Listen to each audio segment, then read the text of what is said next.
Hello, everyone. We should be on air. I hope you guys are having a great Sunday. Thank you guys for being here, for coming back. Appreciate it. Thank you to my guests, Ray and Jess. Appreciate you guys. So, tonight we are on the third part of this series, Setting the Record Straight series, How Evidence Supports Michael Jackson's Innocence. So the first night we watched Leaving Neverland Take Two. Then yesterday we watched Leaving Neverland The Aftermath. And they have been great documentaries. So the replay is on the channel. Feel free to check that out. And tonight we are watching Lies of Leaving Neverland. And there might be like a bonus watch party within this watch party. So stay tuned. But yeah, this series is gonna keep on going. I know at the bottom here, Gadget Trish, I love the Jackson family. She's having another watch party on March 4th, and that is for Square One. And then what's her next one? On March 11th. She's having another one on her channel as well. So stay tuned because we're gonna be pretty much bouncing back and forth with the watch parties. And yeah, so I'm gonna get started. That way we have time to watch another one, hopefully. So if you guys have any questions, comments, concerns, if you guys want to pause and for us to talk more about like a certain part, let us know in the chat and we will definitely do that. So let me go ahead and get started in the watch party. Full screen, and here we go.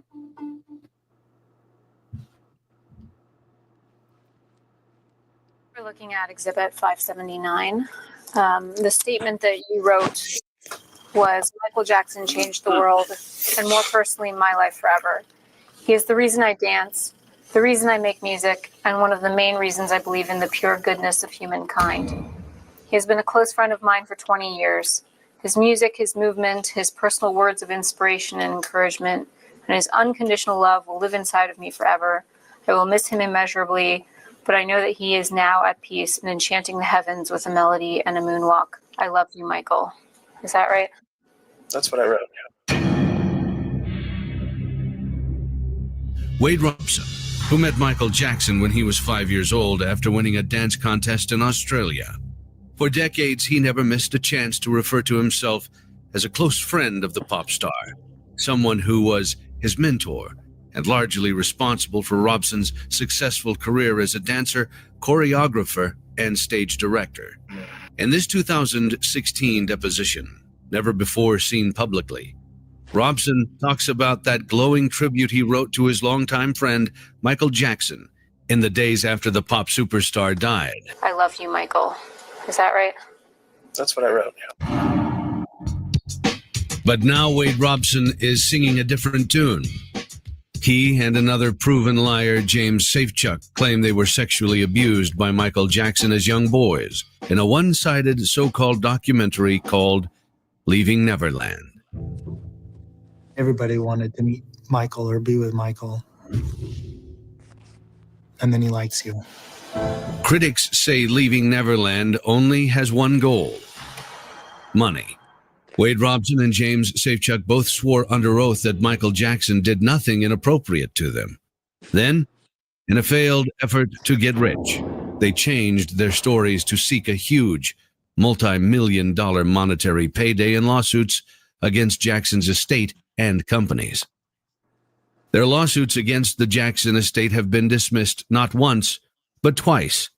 Nonetheless, they are pending on appeal, so Robson and Safechuck are still holding out hope for a big jackpot, and hope this one-sided hit piece leads them to their pot of gold. If there's a potential financial payout of hundreds of millions of dollars, there is an incentive. That litigation over the last 5 years or so has generated many, many hundreds of pages of legal documents in the form of sworn declarations, deposition transcripts, motions, judgments, etc.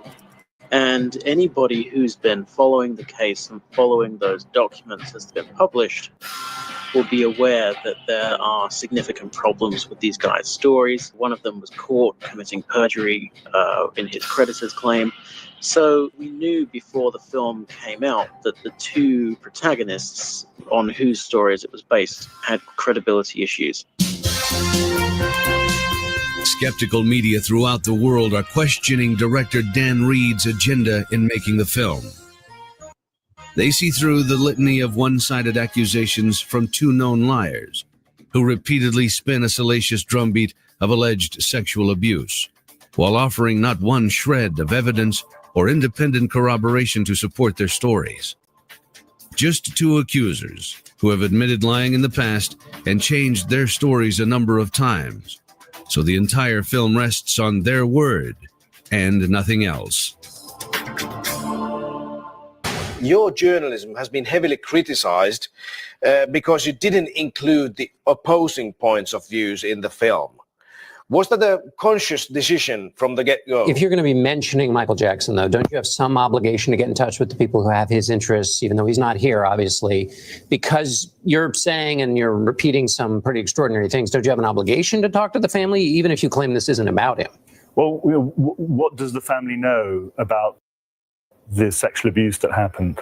Do you think they know about the sexual abuse? But when you're doing it, this is documentary, It is, say, yeah. right? So when you're doing a documentary, don't you have an obligation to at least ask the question? Because you don't know what the answers to questions are until you ask. Well, we know that the family and the estates and Jackson during his lifetime and his lawyers all denied that any sexual abuse took place. And those views are strongly represented in the film. We give those views a lot of time in the film on screen. This is a huge payday, potentially, for anyone who can establish they were victims. And I'm not questioning them. I don't know the truth. I'm questioning you as the director because you never went to the Jackson family before you. We don't make any allegations about the Jackson family. So why would I? Well, you make an allegation that Michael Jackson's a paedophile. Yeah, so I make allegations about Michael, but Michael's dead. He's dead. And I've put his rebuttals, his denials in the film. So the devil's advocate would say, well, okay, the guy's dead. Okay. So they don't have the Jackson family, but they have the Umbrella Man's family on there and the Chicken Dancer's family on there. How is that right? How is that fair? That's not fair at all. It's got to be even. Yeah. Exactly. Like they have the Chicken Dancer's sister, his mother, and the mother of the Umbrella Man and the wife of the Chicken Dancer. And like that's BS. Oh, we're not talking about the Jackson family, but you have the other guys' family. Well, and even if it's not like they could get any of the family to come in, like they could at least have someone else representing Michael, who is basically like family. You know, like I mean, it would be better that if they did have family, like if even like Reby could stop by, you know, that kind of thing. But like, I'm sure Taj would have been more than open to. Oh, I'm sure. Oh yeah, he would have been. He definitely would have done it. Absolutely. Yeah. Or just another brother too. Like, I don't know. I'm sure at the time Tito. Yeah. Tito always defended Michael. Marlon, Jackie. Yeah, bring Tito and Taj and TJ in together and Terrell and Ziggy. Ziggy would be great. Oh man. Yeah. I'm sure he would have tore them up. Especially Ziggy with the connection that he has with his sister. Bring Brandy in. Yeah. Why don't you bring exactly because it wasn't gonna work for them. It didn't fit their narrative. It would have poked holes immediately. Because they never mentioned the relationship that the Chicken Dancer had with Brandy, Michael's niece. No one ever talks about that. No. I personally found out only after this was released and she told her story. Yes. Personally, me. Yep. If they would have brought Ziggy, that's Ziggy's sister. He would have poked holes right through it. Taj was there when the dinner happened. Would have said, this is not true, this is not true. But no, they're not going to do that. And I don't believe they were reached out about this upcoming thing that's happening. No free promo, guys. No free promo. But what's coming down, I'm sure. I'm not sure, but I don't believe they were reached out to either. So it's like they knew if they got the family involved, they would be absolutely destroyed. They knew. Exactly.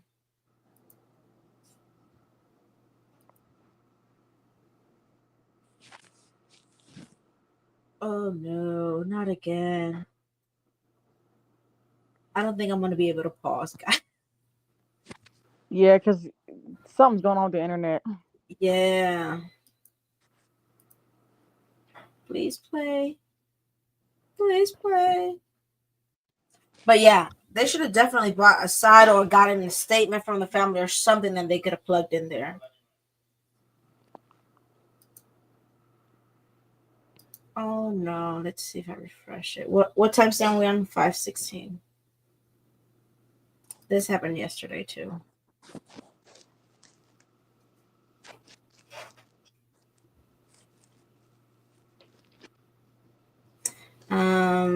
Let's see what Martin is saying.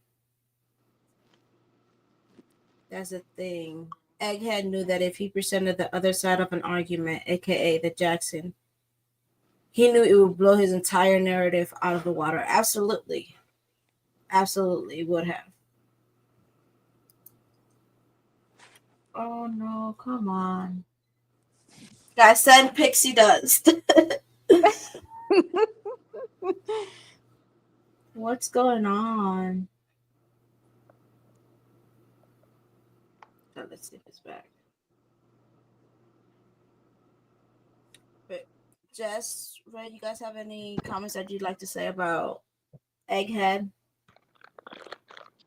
I can't even look at it. Like I just think it's wrong to do this when you know, like, he can't tell his side of the story. You know, it's kind of messed up. Like, I just think you had all the time to say this. And my thing is, you said you didn't know that you were being abused, or you didn't realize that it was abuse, until you got to almost your 30s. And I'm just like, you went to court for this, where they were constantly saying that a grown man being with a child is wrong. So how did you not know it was an abuse? I understand that there are some victims who don't know that.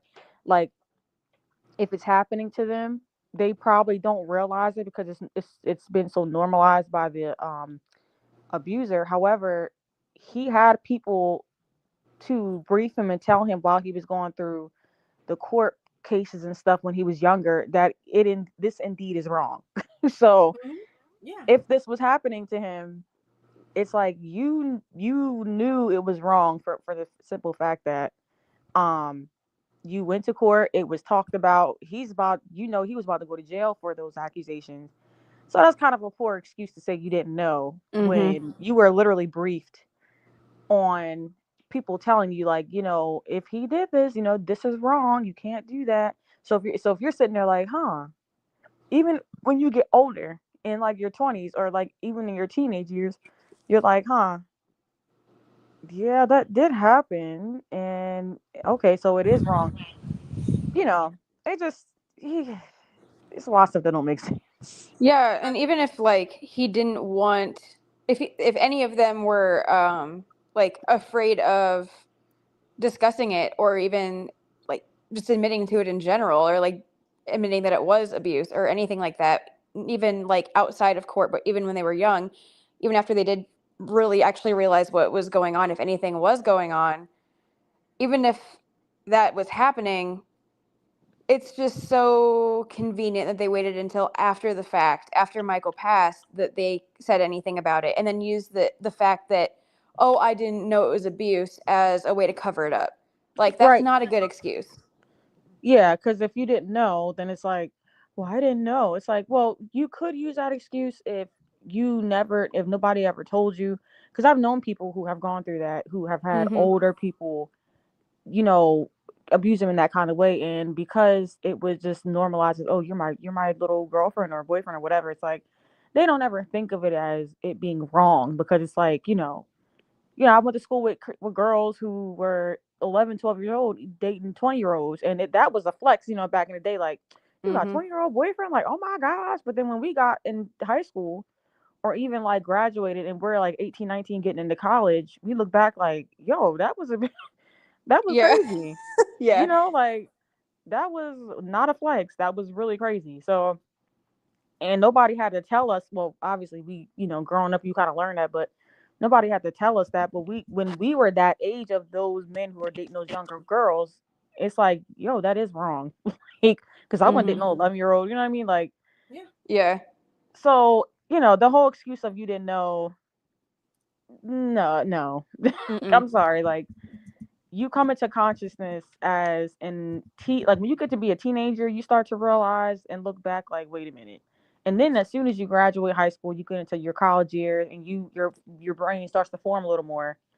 You now are starting to right from wrong. We hear about what is a statutory rape when you are dating. Even if it's consensual, it's still wrong for you to be with somebody underage like that.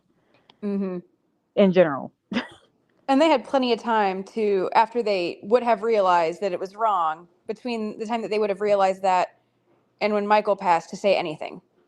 Right. So, like, they had an opportunity. They had plenty of opportunities. And for them to not even speak on it until that many years after Michael passed is just like, you knew. Like, you knew that you couldn't, like, get out of this. Yeah. I don't know. It's just crazy to me. Like, the way that they expected for people to, like, jump on their side and jump on their bandwagon when everything that they do is so, like, they could have done this so much better if they're really trying to prove a point. You know what I mean? They could have gone about this so much better. Yeah, if you're gonna try to lie and it just could have, yeah. Saying you didn't know is a bad excuse. Just say like, just say like, I just got wrapped into it and I just felt bad or so. I don't know. Or if you're a victim, you really don't need an excuse. But no. Yeah, if you're a victim, you really don't need an excuse. If you were brought into it as a child and that's what happened, then it's like, okay, well, at the time you definitely didn't know because you're a child and you don't look at that person as too old. They're just a person, And you don't even know what, like, feelings are at that point. you right. know? Like, like, all I wanted when I was a kid was, like, popsicles. Like, that's all I wanted. Like, I wanted, like, a puppy and, like, candy and, like, I don't know. I didn't know what feelings were. I didn't even really want friends. Like, right. I didn't even know. I don't know. It's just like, so I can't blame any of them for saying anything like, oh, we didn't know. But I can, now that, they're older, they needed to have known. That's not an excuse at this point. Yeah, by the time you get to being a teenager, that's talked about. Even if it's not talked about in your household, in the world, it's talked about. Yes. And you start to hear about people going to jail for that, the registry. Because I've known plenty of people, in our areas where they're forced to be put on a registry because they're dating girls that are underage. It was consensual, but it's wrong.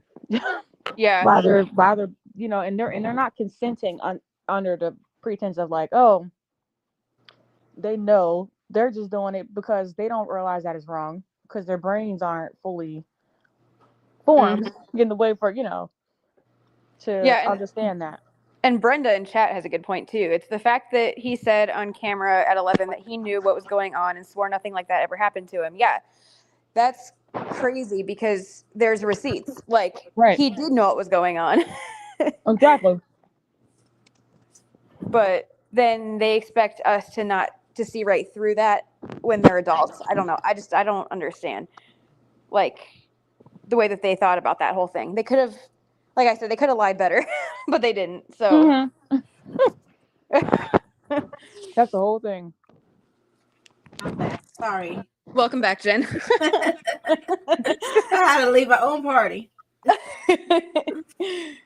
But thank you guys for holding it down. Let me highlight some comments. Let's see. Lewis said, I really hope when storyline 2, Dumb and Dumber air, the whole task force. Oh yes, I'm hoping that.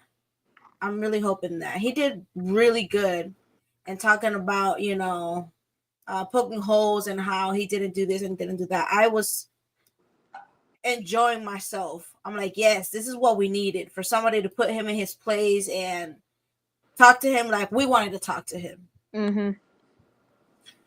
What else on here? Let's see. It's a fact he's on camera that he knew what was going on and saw nothing like this ever happened to him. In order for him to speak to it, he had to have some idea what was going on and being under investigation, even at 11. That would have come out so much. Exactly, and that's my thing. Nothing would have been happening to Michael if what they're accusing Michael wouldn't have been wrong. So he had to definitely have an idea. So what does he mean he didn't know it was bad, it was wrong? Make that make sense. And like I said, there are receipts, obviously, like that. Like we can't just backtrack and be like, oh, now he's saying that he didn't see anything wrong. Okay, that's fine. We can get past that. Like, no, as a kid, when he was there, he said that nothing happened and he knew what was going on. And he knew that what they were talking about was bad. If that thing that they had mentioned, I think his mother said she asked him, is Michael doing this and this to you? It's like that obviously was bad, so. And I think even the way that they even asked these questions was like, they weren't even implying that anything bad could have been coming from that. It was like, did he do this? You know what I mean? They said specific scenarios. It wasn't like they were like, did he abuse you? They said something specific. Exactly. And like that in itself, it's like there was no reason for any of them to lie, because they didn't know at that time that anything that could have been happening was bad. Like they had no reason to hide anything. They were being asked specific questions, Correct. And I think I believe it was yesterday or the one before we did, they went into the court not exempt, but like testimonies, and they said specifically what they asked, and it was kind of graphic. And he said no. Yeah, exactly. But let me try to restart this to see. Hopefully it works, y'all. It was working before. Presented in the film. We give those views a lot of time in the film on screen. This is a huge payday, potentially, for anyone who can establish they were victims. And I'm not questioning them. I don't know the truth. I'm questioning you as the director, because you never went to the Jackson family before you... We don't make any allegations about the Jackson family. So why would I you make an allegation that Michael Jackson's a paedophile. Yeah, so I make allegations about Michael, but Michael's dead. But he's dead. And I've put his rebuttals, his denials in the film. So the devil's advocate would say, well, okay, the guy's dead. He can't respond to this. Wade Robson and James Safechuck are not dead. Jackson was accused in 2003 by the Santa Barbara County District Attorney, who some said carried out a personal vendetta against Michael Jackson that lasted for more than a decade. Well, we haven't ruled anything out. In 2005, Jackson was declared innocent by a jury in a case involving a boy named Gavin Arvizo, one that CNN legal analyst Jeffrey Toobin called an absolute and complete victory for Michael Jackson and an utter humiliation and defeat for the prosecution. Since Leaving Neverland was released, numerous errors, misrepresentations, omissions, and outright falsehoods have been identified in the film, which relies solely on ever-changing stories of Robson and Safechuck. Leaving Neverland is a film that has been shown to include provable lies, conflicting accounts, contradictions, staged reshoots, faked scenes, reconstructed memories, critical information omitted, manipulated news clips, discredited source material, and key motives ignored. Perhaps the most glaring fabrication in Leaving Neverland comes from accuser James Safechuck, who clearly lied in the film by claiming he was sexually abused in the Neverland train station Michael Jackson had built to resemble the one at Disneyland. But there's a big problem with this story. A huge discrepancy in the timeline. He says that one of the locations where Michael Jackson was abusing him on a daily basis was the Neverland train station. Right. And he vividly describes the interior of the train station. Now, this version of the story that he tells in the TV show places that abuse in the train station in 1988-89. The train station did not even open until 1994. And as you correctly say, in his sworn declarations in his ongoing litigation with the estate, he says that Michael Jackson stopped molesting him when he was around 14 years old in 1992 because he got too old for him. And the whole narrative of this film is that Michael Jackson molests boys, and then when the boys hit puberty and get too old, he then ditches them and moves on to a younger boy. That's the whole narrative that they're selling with this documentary. But when it's revealed that this location where Safechuck is describing his abuse it did not exist when he was the age he said he was, Dan Reed, the director of the documentary, goes onto Twitter and says, well, there's no dispute about when the train station was built, but what's in dispute is the dates of the abuse. Right. So James Safechuck was abused after the train station was built. Well, firstly, he's now accusing his own star witness of perjury because James Safechuck has signed not one but two sworn declarations in which he states that Michael Jackson never abused him after 1992. So in order to defend his documentary, he's throwing its star witness under the bus by calling him a perjurer, but also he's upended the entire narrative of his documentary. Leaving Neverland contradicts the alleged victim's own sworn depositions. In the video, Wade Robson spins a dramatic tale of being left alone in 1990 with Michael Jackson at Neverland. Robson claims that while his family was hundreds of miles away at the Grand Canyon, Michael Jackson abused him for the first time. But that's not the story Robson told in his lawsuit against Jackson's companies or in a deposition under penalty of perjury just months before HBO's cameras began rolling. There, he claims his family was still at Neverland when it first happened, and his sister was sleeping upstairs in Michael's room. Two entirely different versions of events told by Wade Robson, just 2 months apart. The first night, the night prior, we both slept in the bed with Michael.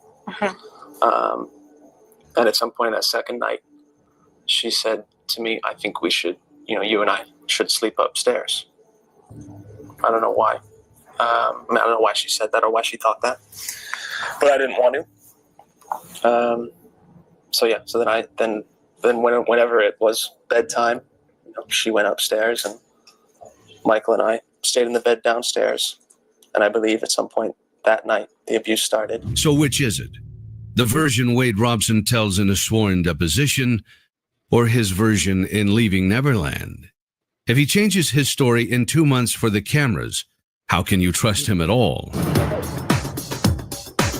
But that's not all. Earlier testimony by Robson and his mother contradict the entire 1990 story told in Leaving Neverland that director Dan Reed uses as a foundation for the film. Robson's mother, Joy, testified in 1993 that her son was never alone with Michael Jackson at Neverland until that year. And here she is seen confirming under oath in 2016 that her entire family, husband, parents, and kids, went on the trip to the Grand Canyon. I understand that you stayed then 2 different weekends at Neverland on that trip. Is that right? Yes. And then in between you and your kids and your husband and your parents all went on tourist trip to the Grand Canyon? Yes. So you were there, is it 2 nights the first time? Yes. And then you came back after your whole family had gone away? Yes. And you spent another, 2 nights?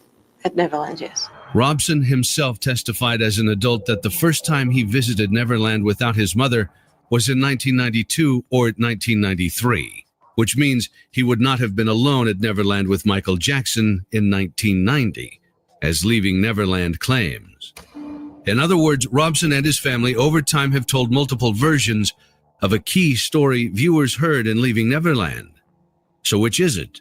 The version Joy Robson tells in her deposition, or the version Dan Reed presents in Leaving Neverland? James Safechuck's dramatic scene where he claims Michael Jackson gave him jewelry for sex, including an alleged wedding ring, was deceptively staged and edited to appear as one seamless scene, when in fact, it was actually edited together from filming done on 2 separate occasions, 17 months apart, This part. and done intentionally to pump up the drama of the scene. You can tell by looking at his clothes, essentially the same in both shots, except he forgot the undershirt the second time around. And look out the window. Clearly different seasons, with the plants trimmed in one shot, but not the other. Once people pointed out the changes, Dan Reed was forced to admit he went back and rented the same Airbnb to recreate and reshoot the scene nearly a year and a half later. Why? Can viewers trust deceptive editing? The staged sequence at the end of Leaving Neverland, showing Wade Robson burning Michael Jackson items, is misleading to the point of fakery. That's because Robson sold his most valuable Michael Jackson memorabilia in 2011 for nearly $100,000. Needing money, he consigned all items to Julian's auction and tried to remain anonymous. But Julian's auctions wouldn't agree, tweeting, "Wade asked to remain anonymous and said that he did not want anyone to know that it was him selling the items in 2011.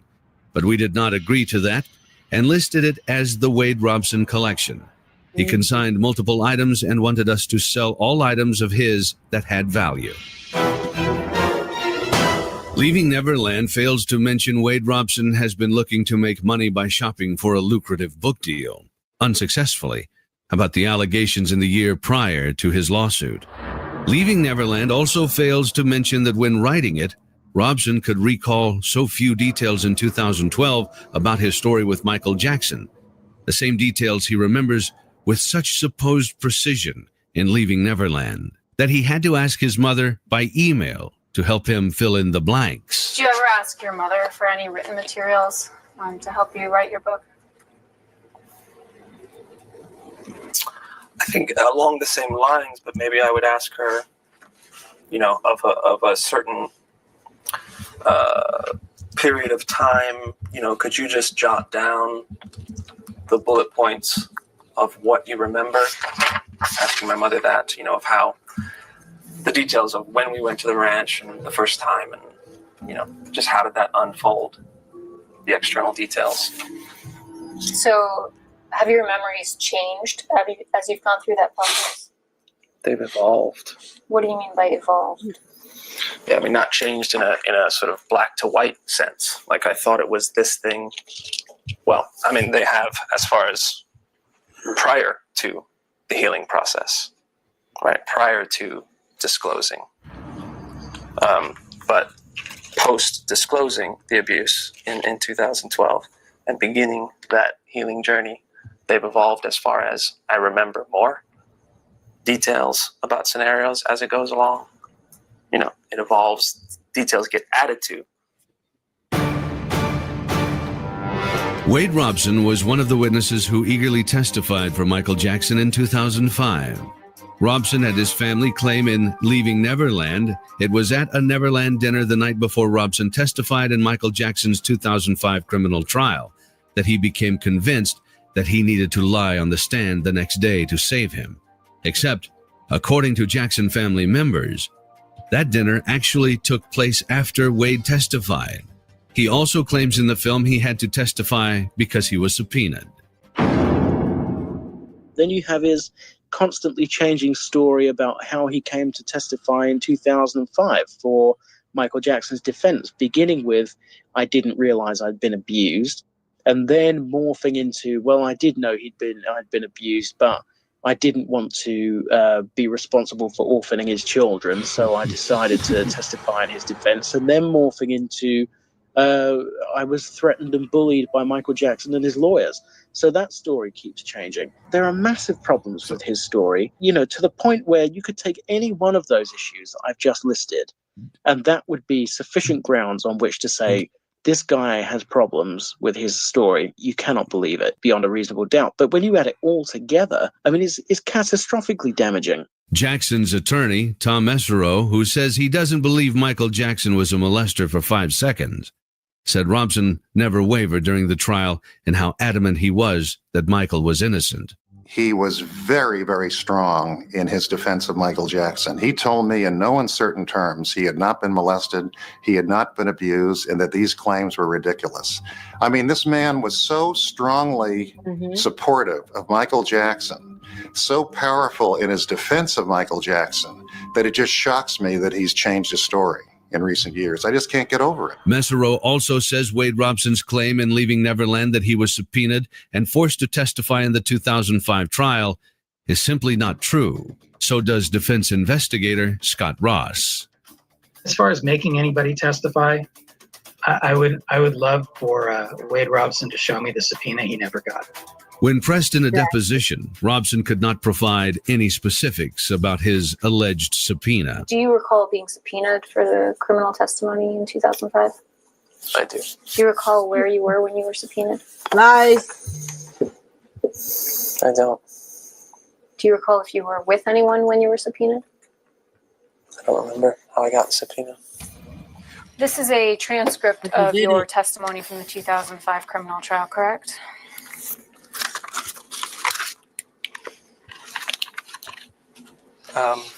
It appears to be that way. Robson now claims he committed the crime of perjury on the witness stand in 2005, even as skeptics point to the rigorous cross-examination he was subjected to. On line 18, you're asked, Mr. Robson, did Michael Jackson ever molest you at any time? And you said, absolutely not, correct? Correct. And that was a lie, right? That was a lie, yeah. Okay. On line 21, you're asked, Mr. Robson, did Michael Jackson ever touch you in a sexual way? And you responded, never, no, correct? Correct. And that was a lie, correct? That was what I had rehearsed with Michael. And you now claim that that was a lie, correct? That was not the truth, yeah. On line 24, you're asked, Mr. Robson, has Mr. Jackson ever inappropriately touched any part of your body at any time, correct? Correct. And your answer was no, correct? Correct. And you now claim that that was a lie, correct? That was not the truth. He said that was not the truth. You turn to page 9100.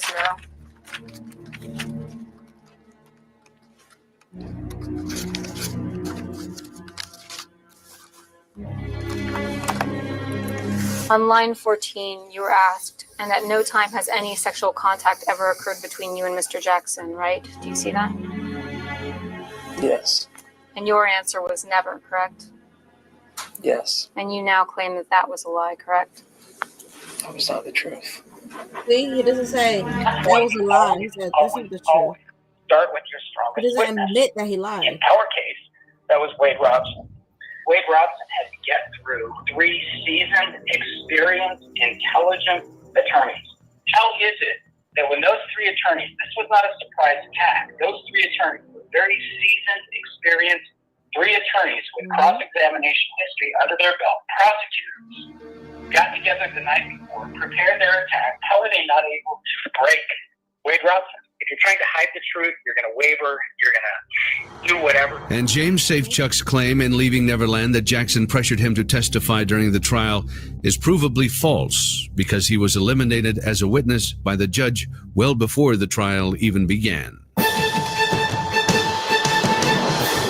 Leaving Neverland leaves out critical information that seriously calls Wade Robson's story into question. Robson's description of Neverland as an adult was nothing like the house of horrors he now claims it was. He gushed about how wonderful it was. So we went to the studio where he was recording the Dangerous album at the time, and it's like 89, and with the whole family, grandparents and everybody, and just hung out for a couple hours and watched videotapes, and then he asked the whole family to come back to the ranch, his place that night, Neverland, and we ended up staying there for like a week. That must be every kid's dream. I mean, my dream would have been to go there too. Yeah, I mean, it's Disneyland. You know, his house was just the best thing in the world. Wade asked if he and his fiancée could be married there while Michael was on trial. Turned down because it was such an inappropriate request at the time. And Robson even shot a short film at Neverland with his wife, and in the credits, thanks Michael Jackson for letting him use his sacred land. Michael Jackson is not going to be abused. Michael Jackson is not going to be slammed is not going to be a piñata for every person who has financial motives. Another misleading piece in the so-called documentary. A news clip of Mark Garagos, who initially represented Michael in 2003 in the criminal case, is manipulated to appear as if he's threatening an accuser after Michael's arrest. We will land on you like a ton of bricks. We will land on you like a hammer. If you do anything to besmirch this man's reputation, anything to intrude on his privacy in any way that's actionable, we will unleash a legal torrent like you've never seen. In fact, he was talking about a completely different legal case in which he and Michael were secretly videotaped on board a charter aircraft. Disclosed that those two video cameras, which also apparently had audio on them, were surreptitiously placed in there, were recording attorney-client conversations, and then somebody had the unmitigated gall to shop those tapes around to media outlets in order to sell them to the highest bidder. Graphic sexual details, especially in Safechuck's story, are similar to details contained in a discredited book by Victor Gutierrez, who Michael Jackson successfully sued for $2.7 million. Right. Leaving Neverland never mentions that Wade Robson literally begged to get a position working with Cirque du Soleil on the Michael Jackson 1 show in Las Vegas, a job that he badly wanted prior to suing Michael's estate. A couple of years before the show premiered, Wade sent an email to the creative team at Cirque stating, and I quote, "I always wanted to do this MJ show badly." He then goes on in this email to say, "I know that I am meant to do this show. I am passionate to do this show. I want to make it amazing for me, for you, for Cirque, and of course, for Michael."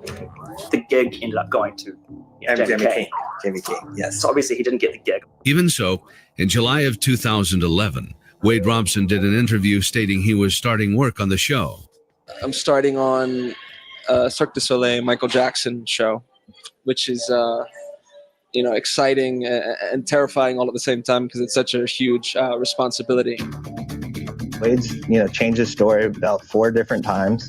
I would say that Wade decided he went to my uncle's memorial. He did tribute shows left and right for my uncle. The minute he did not get MJ1, he all of a sudden starts writing a book on the down low. No one wanted to buy the book, and then all of a sudden he comes up with these allegations. Leaving Neverland also strongly implies that 2 other friends of Michael Jackson's, Brett Barnes and actor Macaulay Culkin, were sexually abused. It suggests that other boys were lined up to replace older ones, almost like an assembly line. Yet neither was contacted during the making of the film. Instead of giving them a fair chance to respond to his smears, Reed threw up a sentence on screen for 5 seconds stating they have consistently denied abuse, seemingly winking at the audience as he does it. Both have always maintained Michael was never inappropriate with them, and both testified under oath as adults that nothing untoward happened. Like, we were friends. We were like, seriously, he was like my best friend growing up for a good fat stretch of my life. Yeah. Like it was legitimate friendship. All I can speak to really is, like the way he was, and despite whatever the reasoning was, kind of thing. Yeah. But no, he likes being around kids, and it wasn't odd. No, to you. It was honestly, it never struck me as odd. I never felt uncomfortable or anything like that. Brett Barnes contacted his lawyers and asked his name and likeness to be removed from the film. HBO refused. And there are even more verifiable lies being spun by Leaving Neverland in the promotion of the film. Director Dan Reed states that Robson and Safechuck didn't meet as adults until the Sundance Festival. This is false. According to Robson's 2016 deposition, they spoke in 2014, and their shared legal team was present. Later, it was revealed the meeting occurred in person over lunch. Robson claimed that he was abused hundreds of times. But his deposition and his mother's depositions show that they only spent 4 occasions at Neverland while Michael was there, between 1991 and 2005. They slept a couple of times at Jackson's condo in Century City, and sometimes other people were there too. And Wade never went on tour with Jackson. So why didn't Wade Robson speak up sooner? In the film, Robson claims he was in love with Jackson, and that was why he did not speak sooner. But that's just one of the many versions he gave. He also says he didn't know it was abuse and was wrong. He thought he would go to jail. He was taught to lie about abuse, but others say it's because now that Michael Jackson is dead, he is an easy target for those who are willing to make up any allegations without risk of being sued for defamation. Every single person who accuses Michael Jackson subsequently goes straight to a civil lawyer and tries to sue him. There is never an accuser who simply walks into a police station and says, Michael Jackson molested me, what are you going to do about it? They always go to a lawyer and say, let's get rich. Did you attend the memorial service for Michael Jackson at the Staples Center? Yeah. Robson's reaction to Michael Jackson's death is telling. In Leaving Neverland, Wade Robson and his family claimed they remembered in detail his being broken up at Michael Jackson's memorial service, even more than at his own father's funeral. It's obviously intended for drama, but just a few months before the HBO cameras rolled, in his 2016 deposition, Wade Robson casts doubts on that version. It also showed he was still annoyed he wasn't invited to a private service for family and close friends. Did you cry at the memorial service at the Staples Center?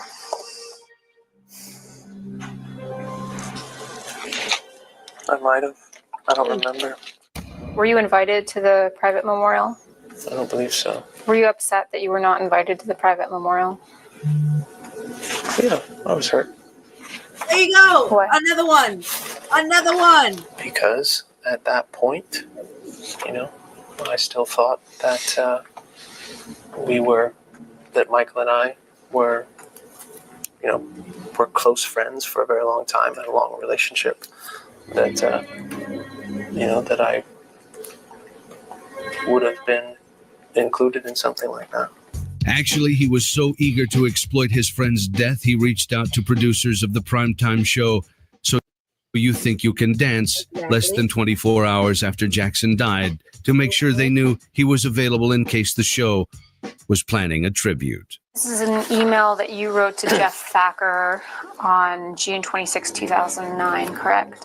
June 26, 2009. Is the show that you're referring to in the last second to last sentence or second to last line? You said, I wanted to write you now, so if you guys are thinking of doing any dance tribute to MJ on the show, I would like it to be me who does it. Do you see that? Yeah. Is the show So You Think You Can Dance? Yeah, I believe so. Is Jeff Thacker associated with So You Think You Can Dance? Yeah, he's a producer. Not even 24 That speaks hours. to my compartmentalization at the time. In fact, Wade Robson had nothing but wonderful things to say about Michael Jackson, both while he was living and after he died, when his career was involved. In general, with Michael, just had a wonderful relationship. I learned so much from him as an artist and as a kind human being. And it's my goal to try and just continue as much as I can in my own little world, that legacy.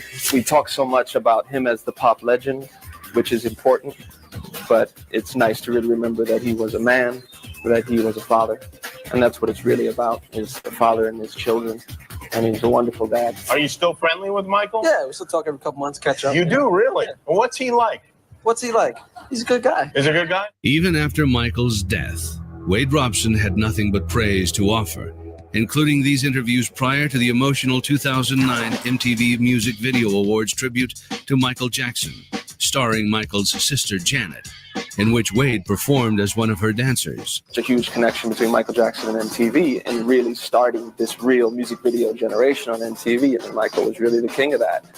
So I like all of those connections. And obviously my connection with Michael and all of that coming together is kind of just one of those serendipitous things where all the elements have come together. So I'm excited for a lot of reasons to be a part of it. These are Michael's gloves from the Bad music video. Michael gave them to me when I was, 7 or 8. He's going to be with us spiritually, and I wanted to feel something physical from him. So I'm probably going to rock one of these tonight, too, while we perform on stage and just feel that much closer to him. Although Leaving Neverland has been massively discredited, the movie has not had the impact the filmmakers were hoping for. I think what they were hoping for was a response akin to the Harvey Weinstein response, where all of a sudden you have another person coming out, and then another person coming out, and then another person, and it's just this huge snowball that keeps getting bigger and bigger, and in the end it destroys Michael Jackson. I think Dan Reed thought he was going to win a Pulitzer or something.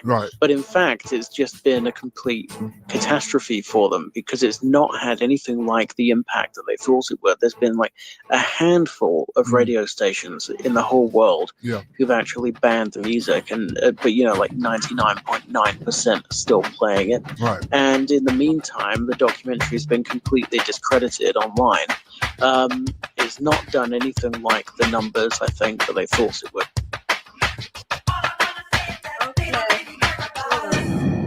Okay, good. That's the end of that one. But yeah, he was shopping around for a gig, less than 24 hours. That is sick. And he also had said that he thought him and his family would be great to take care of Michael's children. He wanted custody. Wow, that's wow. And he didn't even remember if he cried at Michael's funeral. What in the world? Oh, he did, but he couldn't admit to that because it was in a deposition. Exactly. That's what I'm saying. Like, for him to say that, it's just like, clearly, you're making that up. Like, right. Wow. And then he was like, when he was being deposed, he's like, "Oh, you have said this and this and that, but that was a lie. That's not the truth." What can you say? Yeah, I lied. That was a lie. He never said that. No. He said, "Oh, yeah, that's not the truth." And he always made like pauses in between it too. So like he was trying to fumble on his words or something. It was so off. Yeah. But that's the end of that one. What did you guys think? Chat, what do you guys think? And ladies? I've actually never seen this documentary before, so I appreciated that, because again, like I said the other night, I like when they actually dig into it and explain all the little details. And even if it's something I already kind of know in my soul, I like when people validate it. It's just nice to hear. Yeah. I mean, it's hard to listen to. Like, stuff like this is just hard to watch and whatever. It's not like fun, but it's needed. And I think more people need to watch stuff like this that aren't even fans. Just like, it needs to be shared around. And yeah, I don't know. No, yeah, I mean, this one, like, I think some of the stuff might be repetitive from other documentaries, but it kind of expands a little more and more and more, and any like information that we can get is amazing. I'm trying to set up another one for you guys. I might have to drop out and come back in again. No, I like how this documentary shows like before he got denied the role for MJ1 and then after, and his like switch. Like I appreciate that it shows all of that, and like the comparisons between like what he said before and what he said after, and how it was like a complete 180. Yeah. And yeah, sorry, go ahead. Oh no, go ahead. But yeah, they're talking like he did I think it's his mother and him wanted to like take care of the children. They felt like they would be better off with them. Like, what are you talking about? That family is huge. Mm-hmm. They don't need you guys. They have their own family. They have plenty of cousins, aunts and uncles. Exactly. Hey. Hey. Hey, Trish. How Hello, you Trish. doing? Is it on yet? You're on. You're on the air. Oh God, hey. I heard and saw everything, including you being kicked out of your own live. Wait, I might have to drop again because I'm gonna do another part. I'm gonna try to do a watch party for Tom Mesereau's comment about Leaving Neverland. Okay. So you guys can talk among yourselves. I'll be like right back. All right. But Church, what did you think? I forgot about the whole wedding thing. There's just so many things disturbingly wrong with Chicken Head. It's like, what in his mind just justified that he thought this lie would play out right for him? There's no signs of abuse, but more like entitlement of exploiting Michael's life. So it's kind of weird. Yeah. I just think it's crazy that, like you said, the whole wedding thing, like he was so adamant about wanting to have his wedding at Neverland. And then he just like what kind of person who has some sort of a traumatic experience would want to get married at the place where the trauma occurred? Exactly. It doesn't make any sense to me at all. I wish he had better friends in his life to say, dude, don't do it. Don't do it. That's one person that has receipts of constantly want to do tributes, including the day after Michael died. Come on. And wanted to perform with Janet and do a tribute then. Like, that's insane. That's not a person that has... That's not, I mean, he might have trauma, but that's not a person that has trauma related to Michael. You know what I mean? That's not, it doesn't make sense. Yeah. He knew. That's what we was talking about earlier. Like, he knew what was going on, and he knew what he was doing. And then for you to, like you said, trying to work with Janet, trying to take the kids in, that's sick. That's crazy. And like, he worked with Janet, but wouldn't admit that like Janet could take care of the kids. Like, it's like he doesn't, I don't know where his mind is, and it's clearly not in the right place wherever it's at, because nothing lines up. Well, he wants to take care of the kids because that's a check. That's a big check. Yeah, it's true. That wasn't out of being the big brother or the uncle. That was like, that's a check. Yeah, once again, money. That's what matters to them.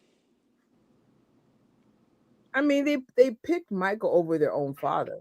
And the father needed them more in that era than ever. It was just like, I think they were saying he had mental disorder in the last one we saw. And I'm just like, you chose Michael over your own dad? Like, make this make sense. Chasing the dream, being near Michael, aligned with him. And I'm like, that's crazy. Yeah. And then the part that like he sold Michael's or some of his most valuable like items from Michael previously, and then years down the road made a live or a video of him like burning them. It's like, you don't think people know that you sold them? Like, just all this doesn't add up. It's just crazy. And he's mad that we don't believe the lie. Dude, I'm surprised no one said, do you know how crazy you sound right now? Like, there, and I mean, like I've said yesterday, I actually know victims, even though every victim has a different story, there's common threads. And right now, no common threads with him. You're so traumatized, but you want to get married at Neverland. You're so traumatized, you want to do tributes. You're so traumatized. Come on. You wear the glove to embody the spirit of Michael. I can't. Too much. Brendan states, we also have to remember that when this came out, it was in the height of the Me Too movement. So they're trying to capitalize on the moment. Absolutely. And the disgusting part is that there's actual victims out there. This is not a joking matter. This is very, very serious. And I just want to say, like, sorry to all the victims out there. You're seen, you're heard, speak your truth. Don't let this back you down. But these aren't victims. They are manipulators, and they're using this stage to gain money. If they were actual victims, they would have talked, or even if they had like trauma and wouldn't want to talk, it wouldn't be for $1 billion. They would just say the truth and let that be that. Yeah, and if they were actual victims, they wouldn't want to get married at Neverland. Yeah. Insane. and they were like, "Oh, Michael this, Michael that. I Yeah. love Michael." Even like after the disgusting part is he's trying to shop for something Michael related. Not even 24 hours after Michael had passed. On June 26th, he was already sending out emails. Let me do a show. Let me do a tribute to Michael. He didn't even grieve. If he really Yeah. cared, loved him like he said he was, if he was in love with him like he said he was, you would grieve. Mm-hmm. I've had friends who passed away, and I grieved them. Yeah.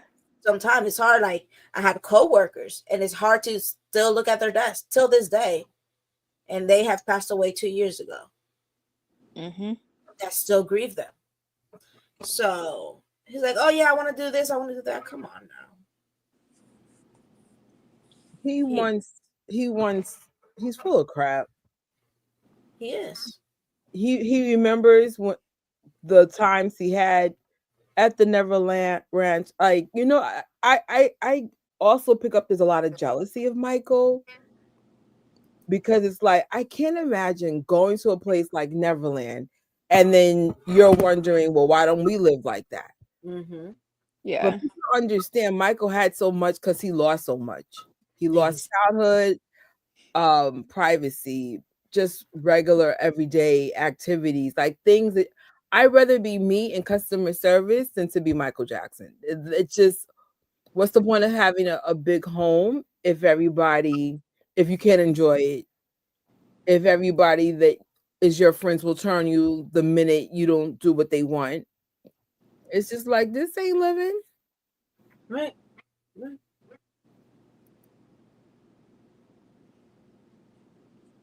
Okay.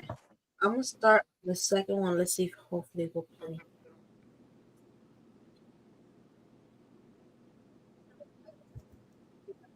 Did first exclusive interview after the mockumentary, no free promo, on that one channel. So hopefully it plays. Let me know if you guys see it.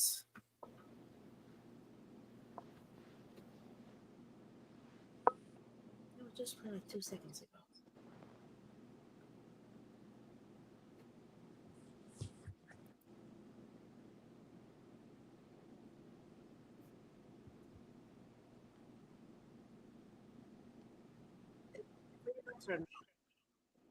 If it Criminal if it's Minds space, okay.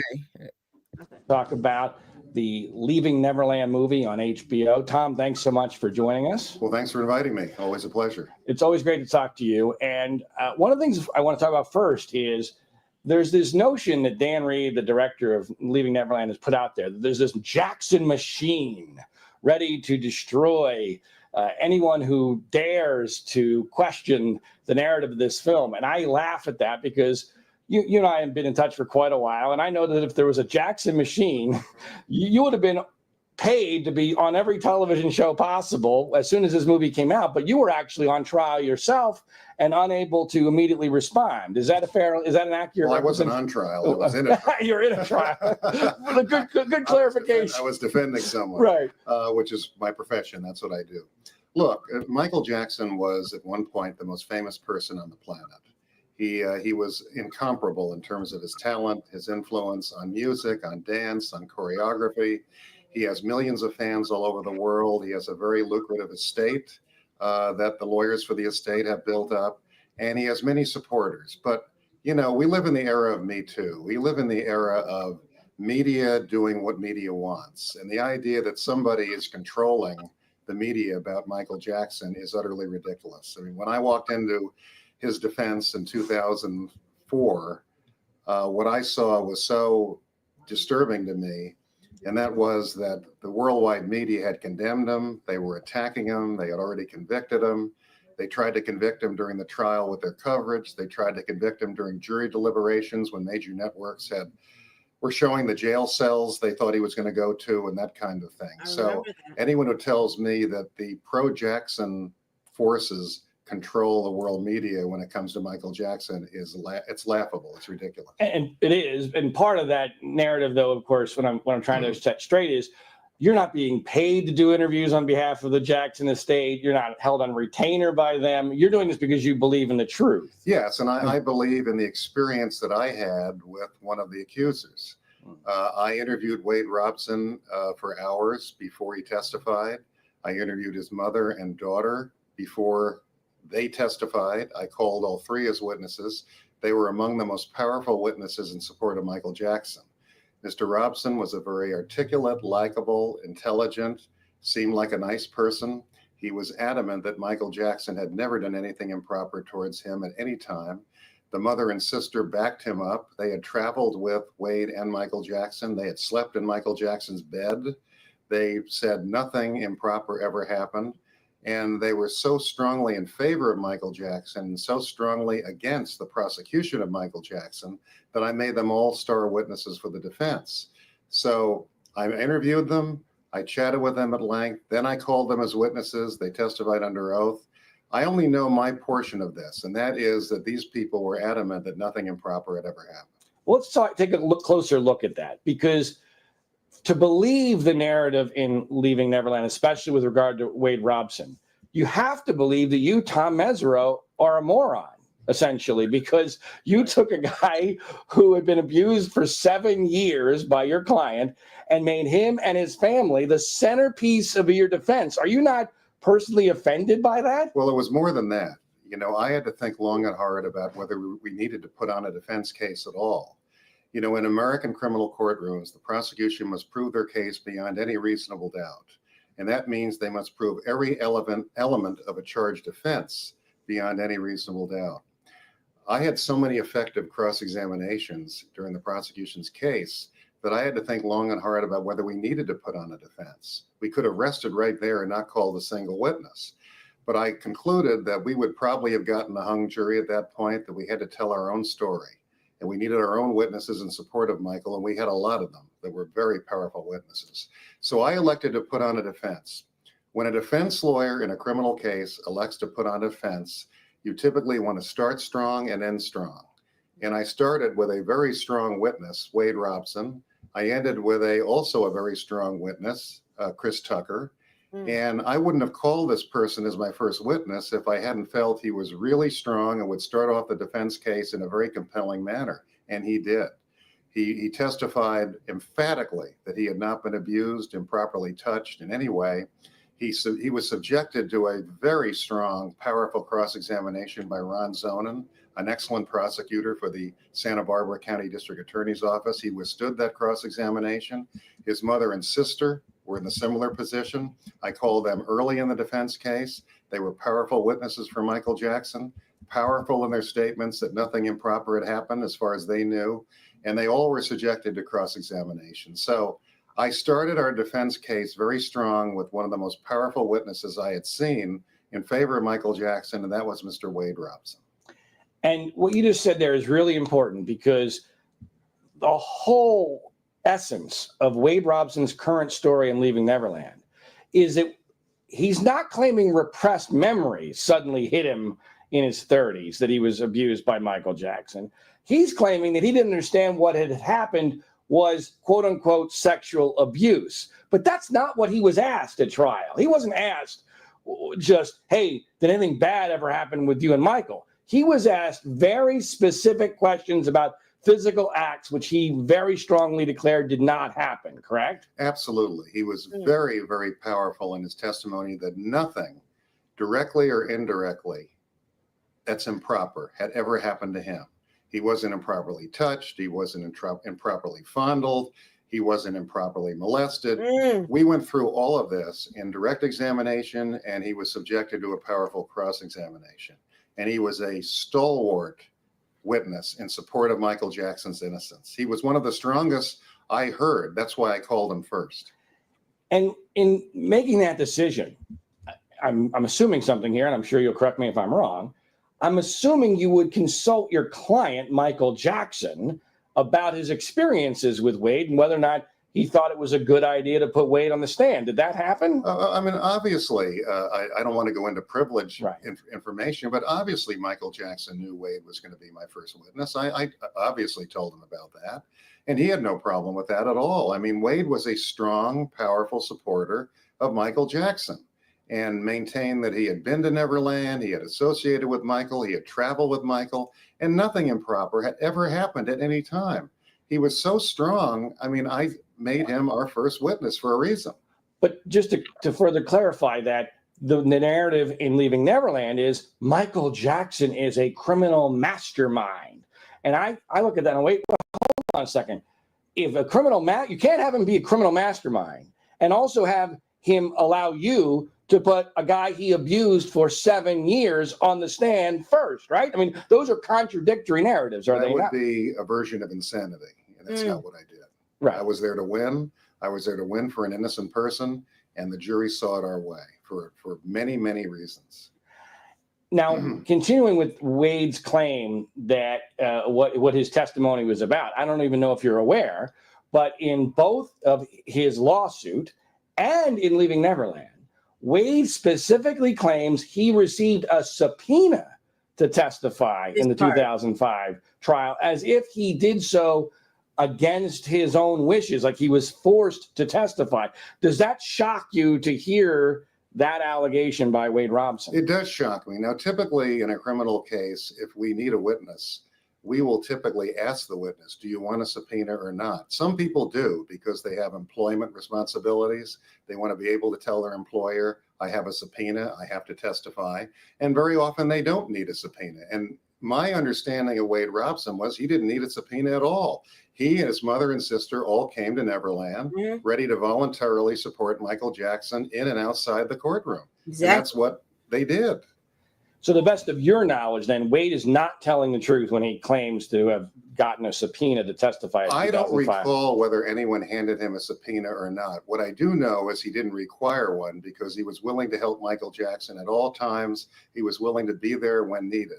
That was always my understanding. Whether anyone actually filled out a subpoena and gave him one, or whether he even requested one, I really don't know. Okay. And let's talk about the rest of his family, too, because his mother is a key figure in this story. She's the one that effectively facilitated the relationship between Wade and Michael Jackson. It is my belief that we have found some information about her on Facebook that discredits her current story, that she was still a fan of Michael Jackson well after Wade comes forward on the Today Show in 2013. What do you recall about her testimony and the testimony of her daughter as well, who you called in 2000? Well, I just recall that the mother and sister were very supportive of Wade and his testimony in favor of Michael Jackson. As I recall, and I haven't been through their testimony in years, but as I recall, they traveled with Michael and Wade. They were in the bed with Michael and Wade, sometimes sleeping in Michael's huge bed. This notion that he had a normal-sized bed is absurd. We proved that parents, siblings, all would sack out on Michael's bed. It was almost like a communal thing. But my understanding was that they were very supportive of him. They never detected anything improper, never suspected anything improper. That has always been my understanding of what they brought to the table in that trial. Now, in the bigger picture, what I find really disturbing, and I'm fascinated to hear your view, is that HBO and Dan Reed have taken Wade Robson's story as if it's gospel and just effectively determined that his testimony in 2005, as strong and as specific as it was, is irrelevant.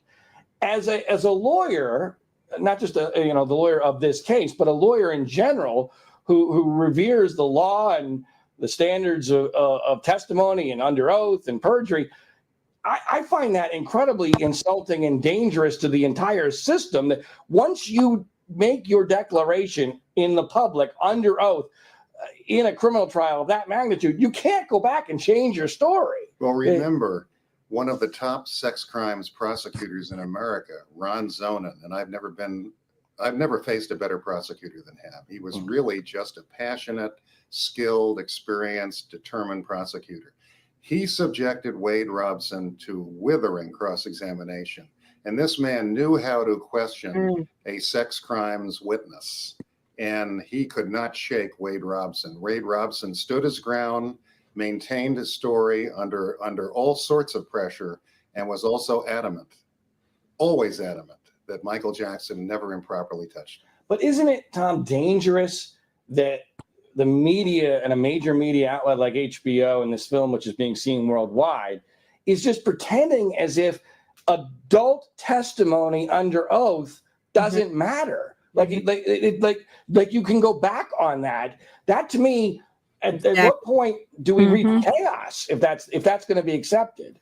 Well, all I know is my slice of life. All I know is the person that I spoke to, the person who I call as a witness, and there's no doubt in my mind he was telling the truth.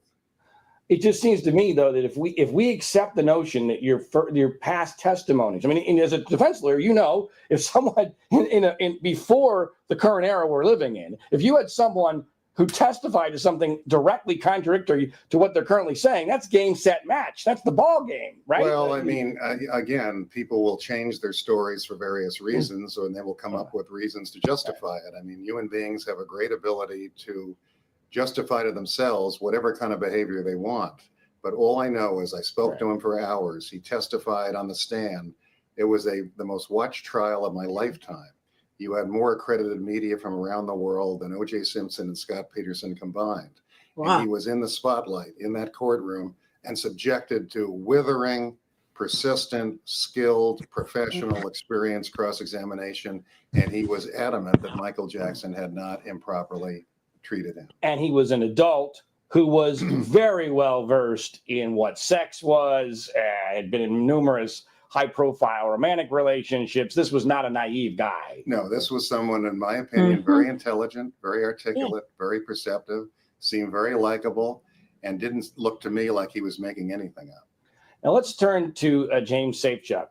I know you didn't interview James Safechuck because James Safechuck had been determined by the judge to not be eligible to testify in the 2005 trial. Yet in Leaving Neverland, he tells a very detailed story that is critical to the narrative that both Michael Jackson and Michael Jackson's attorneys were contacting him into the late stages of the trial, effectively begging him to testify, which he refused to do. That, to me, sounds completely contradictory to what we know as the factual record. How does that sound in comparison to your recollection of the events of 2005? It makes no sense because the prosecution wanted to bring in witnesses to suggest that Mr. Safechuck was molested. The judge would not let them do that. At that point, the defense had no necessity to bring in Mr. Safechuck. In fact, it would have been insane. If we had called Mr. Safechuck, that would have opened the door for the prosecution to call witnesses they claimed would have testified that he had been molested. So this story doesn't make any sense to me. Now, I know I didn't contact him. Did someone behind my back contact him in a way that made no sense? I can't speak for that. But I know it makes no sense to think the defense was planning to call Mr. Safechuck. It would have been insane. And it is a fact that Mr. Safechuck had been declared by the judge well before the trial began as off limits, correct? Well, off limits for the prosecution. Right. Now, if the defense had brought him in as a witness, that would have opened the door for the prosecution in a rebuttal case to call in their witnesses about whether or not Mr. Safechuck had been molested. But it makes no sense for the defense to keep Mr. Safechuck available to call as a witness at that point. And what about the story of Michael Jackson calling James Safechuck in the middle of the trial, intimidating him and desperately demanding that he testify? Does that sound like the client that you knew? No, the Michael Jackson I know doesn't intimidate anybody and would not have contacted him and tried to scare him or threaten him. That doesn't make any sense to me. So you believe that's untrue based upon your knowledge? I don't believe Mr. Safechuck was contacted by the defense throughout the trial. I don't believe that because it was very clear before the trial started that any allegations about Mr. Safechuck were off limits. Now, one of the things that has actually gotten some fair media coverage and has contradicted the narrative of Leaving Neverland is that over the last several weeks, it has been revealed that a prime location where James Safechuck now claims, many, many years later, that he was molested by Michael Jackson was the famous Neverland train station, the second floor of the train station. And he claims that in the movie and in his lawsuit that his abuse ended in 1992. And we now know that the construction of the train house didn't even begin until late 1993 and didn't finish until somewhere in the middle of 1994. The director, Dan Reed, has claimed that doesn't mean anything because he's just going to extend the date beyond which James Safechuck was actually abused, which then would make him 16 or 17 years old. I have a couple questions about this, but what's your first gut level reaction to that shift in story as a defense attorney? Well, I don't believe these accusers. I just don't. I got to know Michael Jackson very closely during that terrible ordeal that he went through in Santa Maria in that courthouse. I got to know him. I sat with him through a 5-month trial.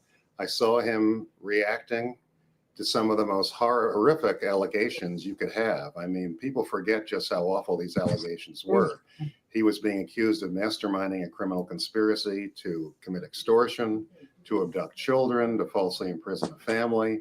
He was being accused of giving a cancer-stricken child alcohol to prepare the child to be molested. I mean, these were horrible allegations. I sat with him throughout that trial. I worked with him before the trial. I saw him after it. There's no doubt in my mind he was not a child molester. He was not a child abuser and would never hurt a child, period. So when I hear these allegations suddenly popping up years after his death, they make no sense to me. I don't believe them. And my experiences with particularly Mr. Robson suggest to me there's something radically wrong with these accusations. But all right, so let's take the train station thing a little bit more specifically.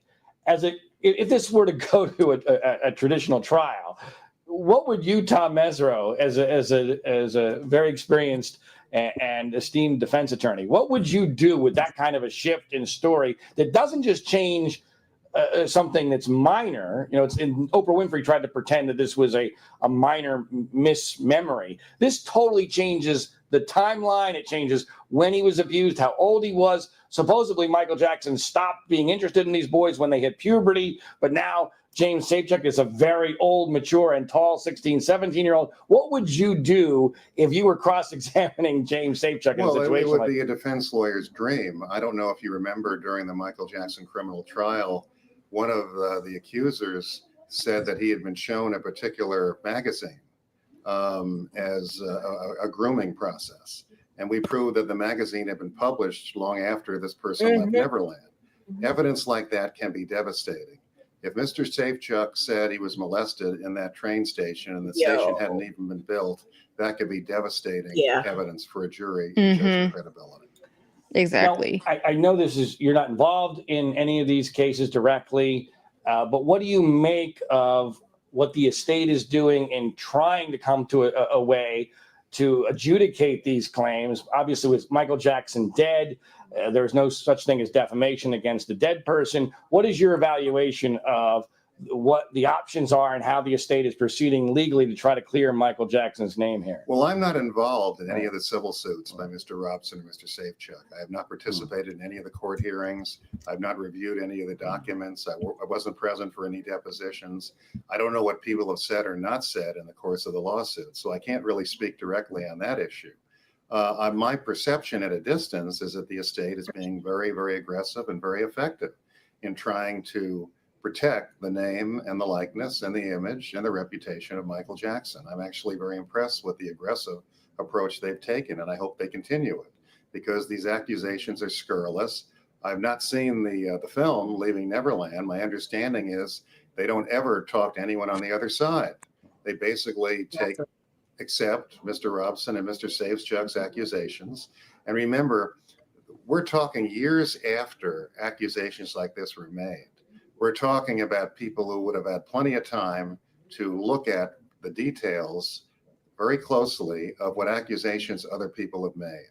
Yeah. And if you're going to either intentionally or unintentionally pattern yourself after prior allegations, there would be plenty of time and plenty of information available for one to study, if that's what you're doing. I don't know whether these people really believe what they're saying or not. I mean, the longer I walk through life, the more I realize human beings have a way of convincing themselves that what they're saying is true, even if it looks ridiculous. So they may actually believe what they're saying is true. I don't know. but I certainly don't. You mentioned that Leaving Neverland doesn't give any of the other side, which is 100% accurate. The most glaring witness in this whole thing that they omit totally from even being mentioned is Brandy Jackson, the niece of Michael Jackson, who dated Wade Robson for 8 years, including 2 years during which Wade now claims he was abused by Michael Jackson. Brandy is sure that Wade is not telling the truth, and she knew him exceedingly well. If in a prosecution case, Wade Robson had testified without ever mentioning Brandy Jackson, and you as a defense attorney was able to show the jury, hey, you never got told about a Brandy Jackson. Here she is, and here's her story. How do you think that would impact a jury's view of a story like this? Well, I don't know what he allegedly told Mrs. Jackson. I'm really not knowledgeable about that relationship. I believe what she's saying. I believe he never raised the issue because it never happened. But I'm not a witness to any of this. I just know I looked this person in the eye, and I chatted with him extensively, and his mother and sister were sitting right there too. And I believe he told the truth in the trial. I believe he told the truth to me. And the new stories, the new versions make no sense to me whatsoever. Talk to me about the media. I know that you have been very critical of the way the media has treated Michael Jackson in general, and specifically how they responded to the 2005 verdict, which they clearly did not like. I was part of that media that was, as a talk show host in Los Angeles, I was surprised by the verdict, but I thought it was legally correct because I did not believe that the prosecution had proven their case.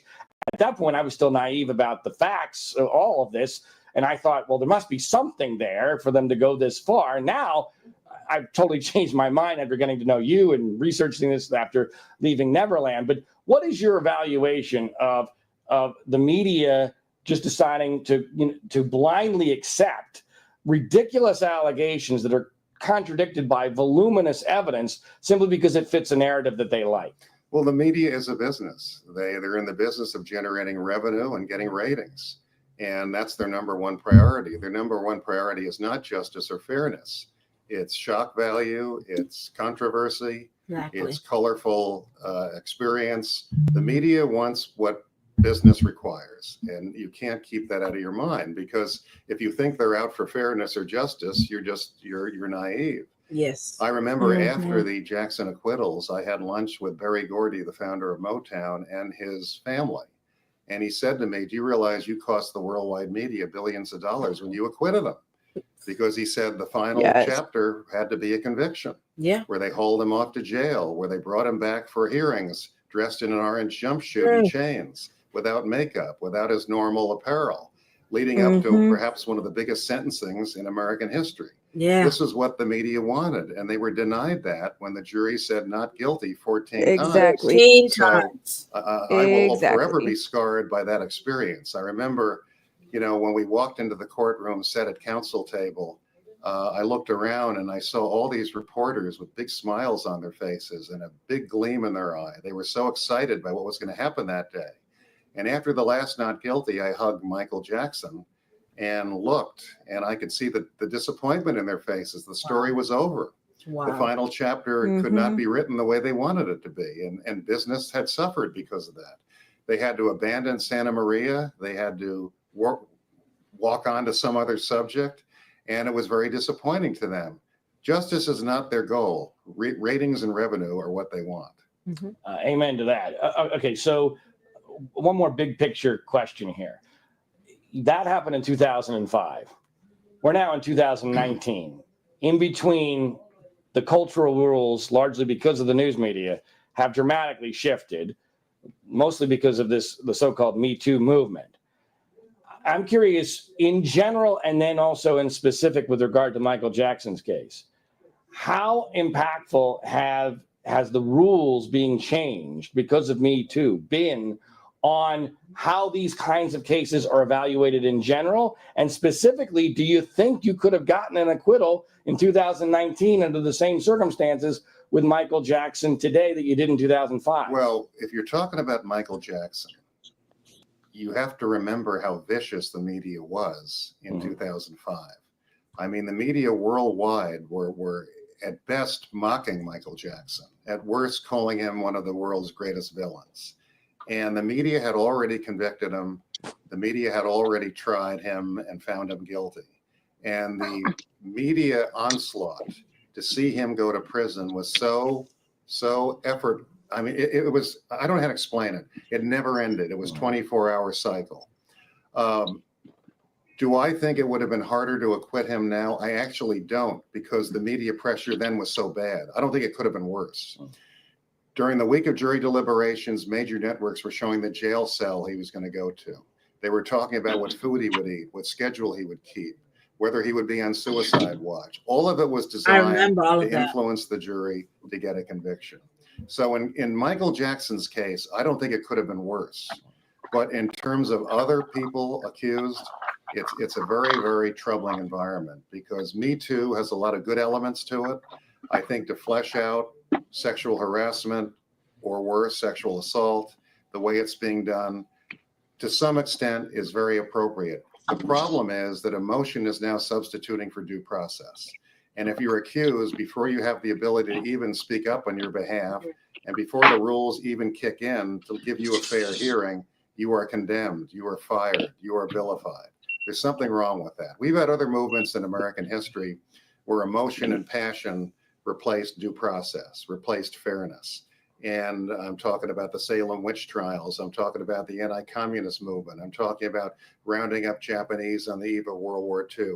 America in its history has had phases where passionate movements take off and due process, fundamental fairness, the Constitution takes second fiddle. And we have to be very careful right now, because some of that's going on. Tom Mesereau, criminal defense attorney for Michael Jackson in 2005 criminal trial. Thanks so much for your time. We'll continue this conversation on our podcast, which you can find on April 27th, 2019 for more of this, and find it at www.freespeechbroadcasting.com. Thanks so much, Tom. Thanks for having me. Appreciate it.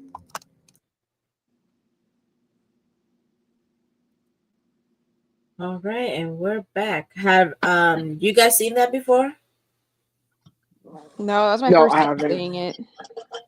What did you guys think? I was highlighting. I shared my screen for the defamation of a dead person. Just like they had to like change the laws on how you can't do a civil case before a criminal case, they really need to rethink about defamation of a dead person, especially when the dead person's estate has proven that the person can do these things. I feel like Michael Jackson's constant attacks with constant proof needs to be something to visit for the future, in the near future. Now, what I saw on the website, though, the family might be able to press, where is it saying defamation of deceased? Something about, some legal protections are available under contract and copyright law. For example, family members generally have the right to control how photos of deceased relatives are shared. But I feel like the family should have more rights too, especially when, like in this case, it was proven recently, and I guess Chicken Dancer and Umbrella are still going with this, and I'm like, I'm sorry, guys. Like, what was the one we saw yesterday? They were like, there should have been a diary or something indicating some level of proof. Right. But you don't have that, and you can't even get simple things right, like train stations and rings, and there's just nothing credible.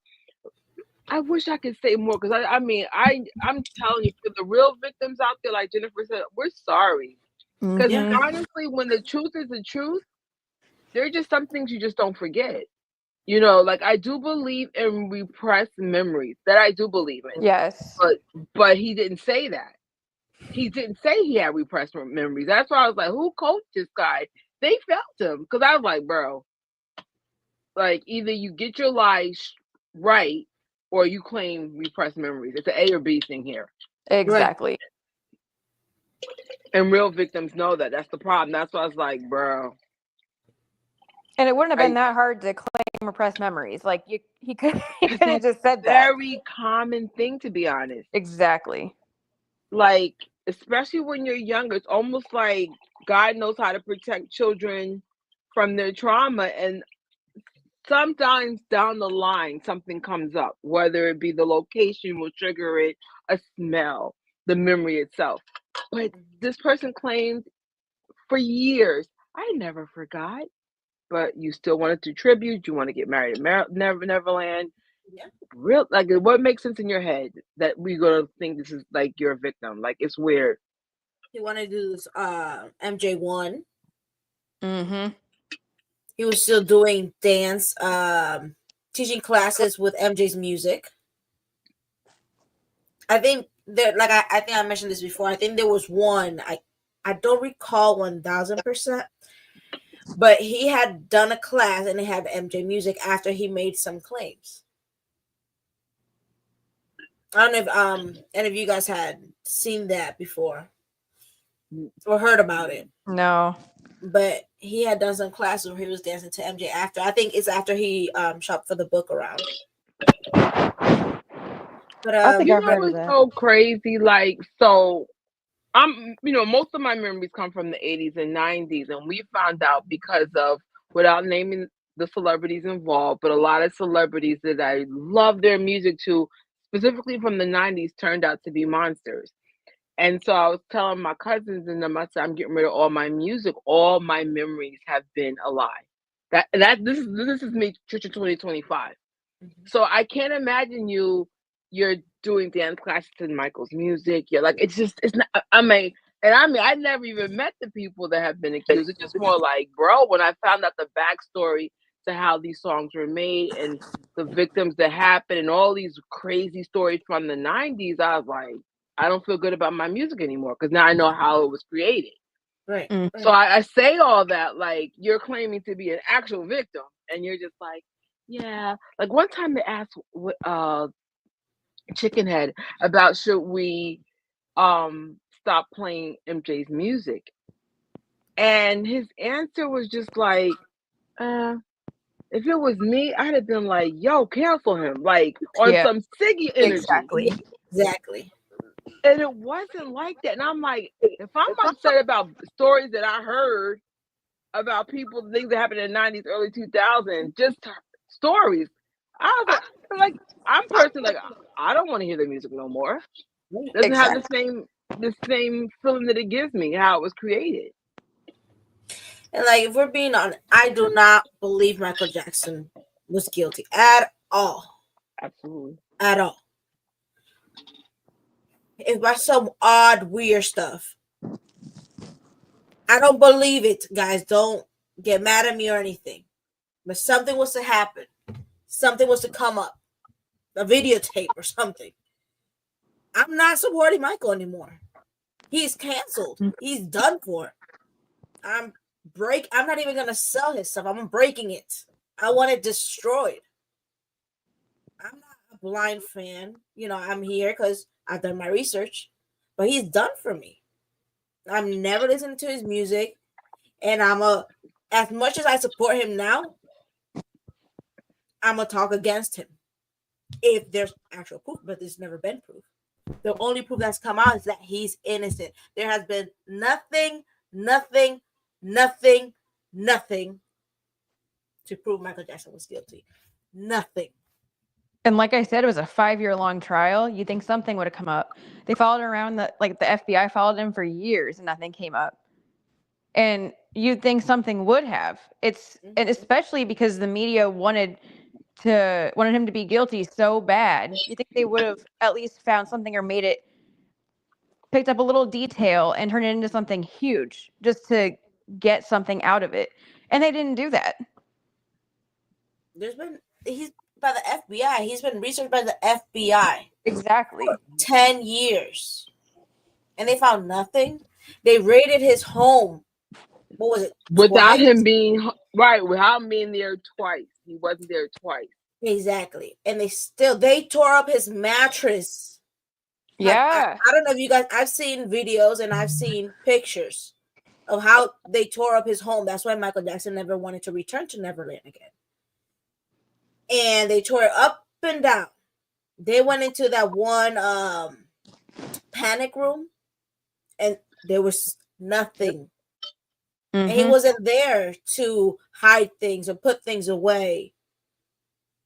And there was over, correct me if I'm wrong, over 20 sheriffs there, Yeah, it was at least I think that it or was a lot. It was a lot, more than normal, and they still found what? Nothing. Nothing. Nothing. And it's so interesting when other celebrities were put in that position, they found everything. Exactly. Yeah, and they could have easily done that with him too if there was something, but there wasn't. So I mean, I don't know what's happening. It's happening. No free promo is happening again. I don't get it. We'll see what's about. But these accusations are ridiculous at this point. We have seen what they have put out there, and it doesn't make sense. There's not even a hint of anything that makes sense. There's not even something that will make you question, like, nothing. I mean, at least for me, there's been nothing that has made me question anything. And fans have done so much research with the train station. They researched into the ring. And they've pulled up the transcripts of the trial of what was said. They pulled up old interviews, and they just brought in receipts and facts. But the other side hasn't. So I feel like at this point, Michael Jackson's estate should be able to sue everyone involved that has cost Michael Jackson's estate money. Now, granted, it does make money, but I'm sure it lost money when the allegations came out in 2019. Oh yeah. Like I said, you can't defame the dead. I'm sorry, the laws need to be changed, especially when the estate has proven, hey, these people claim this. Our team has countersuited with facts that these can't be true, and it's so crazy. I could understand if something was off by a year. No, it was off by years. The train station story is off by years. Exactly. So it's just not adding up, and I'm just like, and I'm one to absolutely. I am definitely one person that has quote unquote fuzz. What they call it, fuzzy memories from childhood. But one thing I can say, what you can remember, you will never forget. Does that make sense? Yeah. And if something's fuzzy, again, it might be because something you're being protected from something. But it's just like, no, but when you go to court, they make it very clear if you don't recall something, then you say I don't recall. Right. But this is not even a court thing. This is a documentary. This is something that you claim to be true. You have more than enough time to prep for this. I'm like, I'm sorry. The reason why it's not sticking is because it's a lie. Yep. I'm like, no, this is not even the court stuff. This is the actual documentary that they were able to take apart aggressively. Very much so. Let me highlight a comment that Brenda had put up. This Marcusson is, why do people want him to be guilty? You think for the sake of the children, him not doing something would be what they would want to hear? Absolutely. I definitely agree with that. The only thing I can think of, and I'm going to have to put it to current events of pop culture. So right now in the Marvel world, you guys know I'm just a geek over Star Wars and Marvel. There is a Black Captain America. And what happened was the fandom has been divided because there was a lot of dog whistling of basically saying, this is not my Captain America. America suffers from racism so bad that it's like having a disease. I, as a person of color, of a Black woman, I don't get it.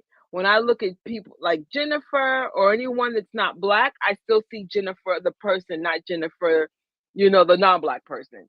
So in other words, everyone has value to me equally. But the problem with this country is like there is something about color, gender, sexuality that is demonized so badly that it's toxic. I don't know, maybe the fact that a black man has achieved undeniable records and love like no other, that's the issue. Michael is the most successful artist probably of all times, Yes. and he's black. How dare you? That's Yeah. the only thing I can think of because to go through this in a different fandom and people calling it out because I was just like the movie wasn't that bad, but because he's Captain America and he's not white, maybe that's the issue. I don't understand racism. I really don't.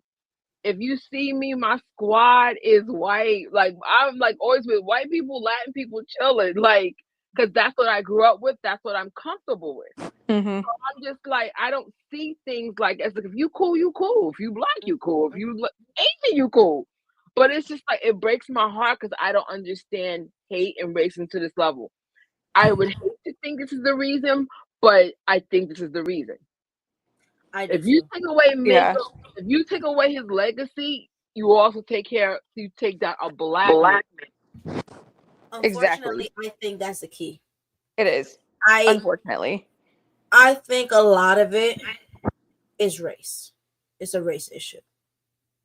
There's some stuff that's a little more that, we won't talk about because it's a platform that's very out there. If you know, you know. But part of it is also race. And I think even if people don't attempt, like they're not trying to be racist, I think it's ingrained in them somewhere deep down that even if they don't want to admit that they're being racist, they still are. And I think this is one of those things that they don't realize they're doing it, but it is how it's manifesting itself. That's exactly what's happening. Whether they realize it or not. And that's the sad part. I don't think people realize what they're saying or doing sometimes. Really don't. I really don't. I'm one of those people like again growing up outside of a black culture can see I'm the kind of person like the people that I admire don't always look like me and they don't have to look like me. I see an American as an American. So if that means if it's a woman, it doesn't matter. If it's a male, it doesn't matter. It's just as long as it's a good story, it represents our country bright, I don't care. And for some people, it has to be about race. But I hope that we get past this because it's just like it's destroying this country. Like literally, it's destroying it as we speak. When are we going to stop fighting about stupid stuff and get to the root of what's important, like our education, being able to be in this new AI world that's forming? Every country smarter than us outside of America. But you want to fight over dumb stuff. How many white people that are prominent artists, prominent whatever, I don't have an issue with it. As long as you're a good person, you deserve to be in those history books. Black or white, who cares? You're an American, this is our American story. But it's not embraced like that. And we know that just based on recent events, how this country's acting really cuckoo lately. Want to lock up people because they have accents. It's like, get it together. I definitely agree. Jess, I want to give you a chance to speak. I said a lot already, but yeah, this whole thing is, and I agree with you, Jen. I mean,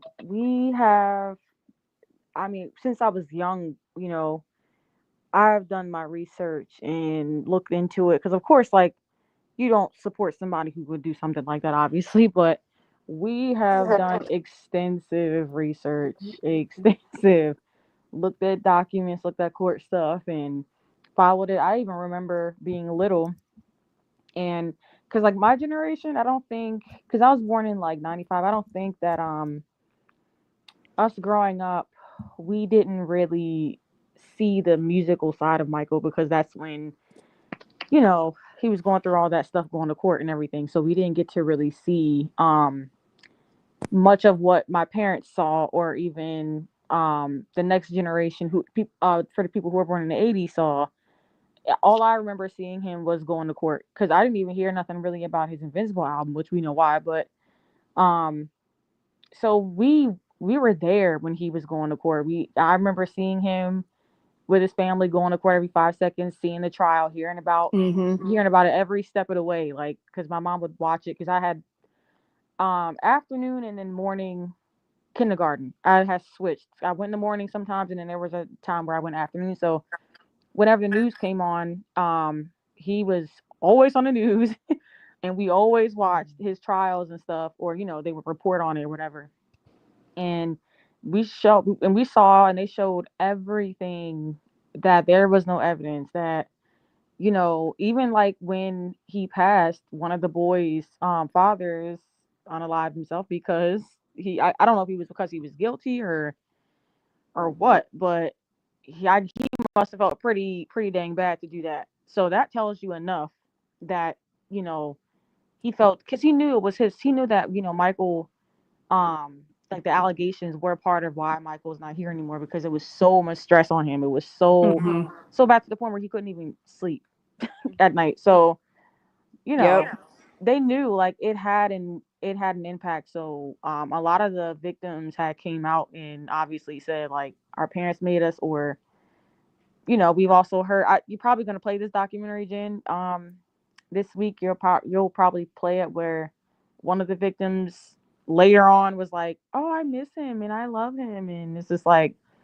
how do you miss and love someone that did this to you? But we know that their parents made these kids say the stuff that they did. So I'm not mad at the kids, and we shouldn't be mad at the kids either, because I see some fans like coming at the kids and who are saying like, oh, I hate him and da da da. I'm like, their parents forced them. So unless they're out here now saying it, then that's a different story. But for the boys who grew up and who did accuse him, who we know, like, their parents made them do it for money, you can't really fault them for that, because it was really under their control to say no. When you're a child, you do what you're told, and that's just what it is.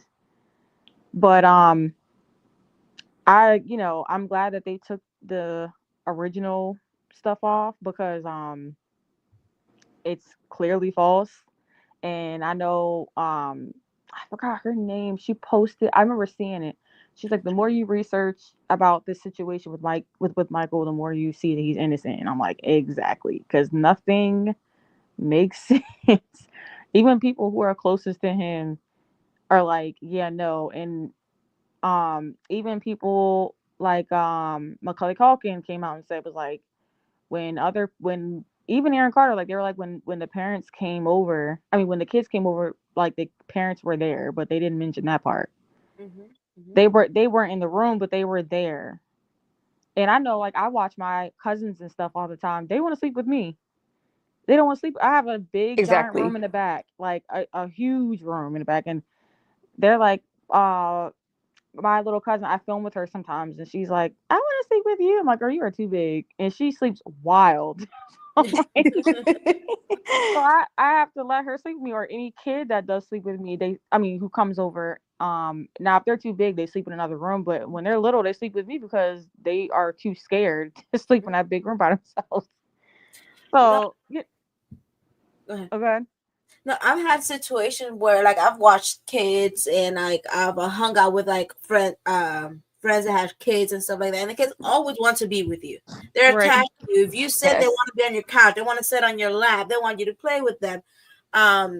If you're sitting on the bed watching a movie, they'll jump on your lap, they'll jump on your back. It's just like common kid stuff. For them to twist the narrative to something disgusting, that's weird. And it's something so innocent too, like just normal kid stuff. And for them to twist it to what they made it be, it's just like, you're worse off than, you're as bad as the crime that you're accusing Michael of. You know what I mean? At that point. They're like, yeah. I've laid on the couch, and they will jump on me and just try to, like, they're not my kids, they're my friends' kids and stuff like that. But it's common for kids to want to be close to somebody who shows them love, who shows them respect, who shows them care, because that's all they want is attention, love and care. If you're a sweet, nice person to a child, they will always seek for you and run for you. If you share your food with them, they don't know who to go to, you know? They want that love and affection. They do. And one thing is like they say, oh, Michael, there's two things. There's like, oh, Michael always like shared his bed and had kids on his bed. First of all, there's footage and videos of plenty of people, adults and children and cousins and family members on Michael's bed. The bed for Michael in his world and even in my world, it's not always a sexual thing. It's more like a gathering thing. Sometimes we sit on the beds and do arts and craft. You know, it's just like a center place where everybody unites, sits, and hangs out.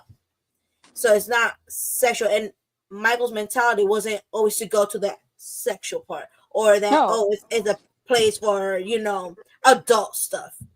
He didn't No, I've grow been up in like like a that. hotel room many times with like friends, and we've shared a hotel room. And like, I mean, okay, granted, there's no furniture in a hotel room usually or sometimes, but like when we're talking, we all just go sit on the bed. Like that's what it is. You could sit on the floor, you could go down in the lobby, but why would you do that if you have a bed right there and you could just like sit and have room service? Like, you know what I mean? Yeah, it's just like a place where you congregate, just like hang out, and so it's not always sexual unless you have that mind, that mentality. That's different. That's on you, but it's not on the person. So, and oh my gosh, I'm sorry. I'm sorry. That was no. They're doing a tribute to Quincy on the Oscars, and they're about to play something from The Wiz. Oh. And there's been plenty of times and stories where Michael said and family members have said he let them sleep on the bed. Michael would sleep on the floor. On the floor. He loves sleeping on the floor, and that's a dancer thing. And that's somebody who has problem with their back thing. Yep, I do it all the time. See? So he would sleep on a beanbag next to the bed. Not a beanbag, I'm sorry. A sleeping bag next to the bed on the floor. And Michael's bedroom was 2 levels. It was like a mini apartment. It was probably like a bigger than a New York apartment. According to McCollin, yeah, it was like it's huge. I've seen I've unfortunately never been to Neverland. I'm praying that one day I get to go. But I've seen footage and videos of Neverland, and it shows the 2 stories. It was huge.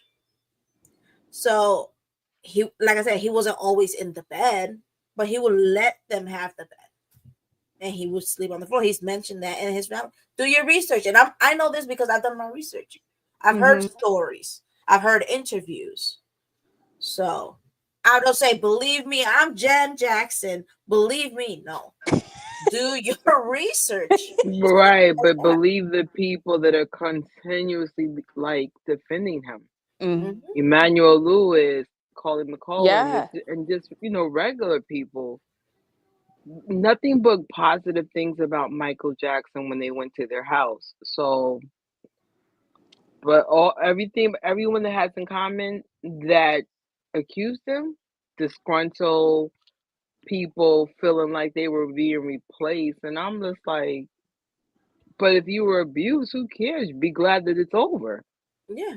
If you were abused, all these people with allegations are people who have lost their jobs, who are broke, who have lawsuits, who have lost being in the inner circle, no longer in the inner circle. Yeah, who have lost all forms of income. So it's kind of like a pattern. Just look into the pattern, see what sparked it. Brett Barnes right now is a friend of Michael's who was there as a child.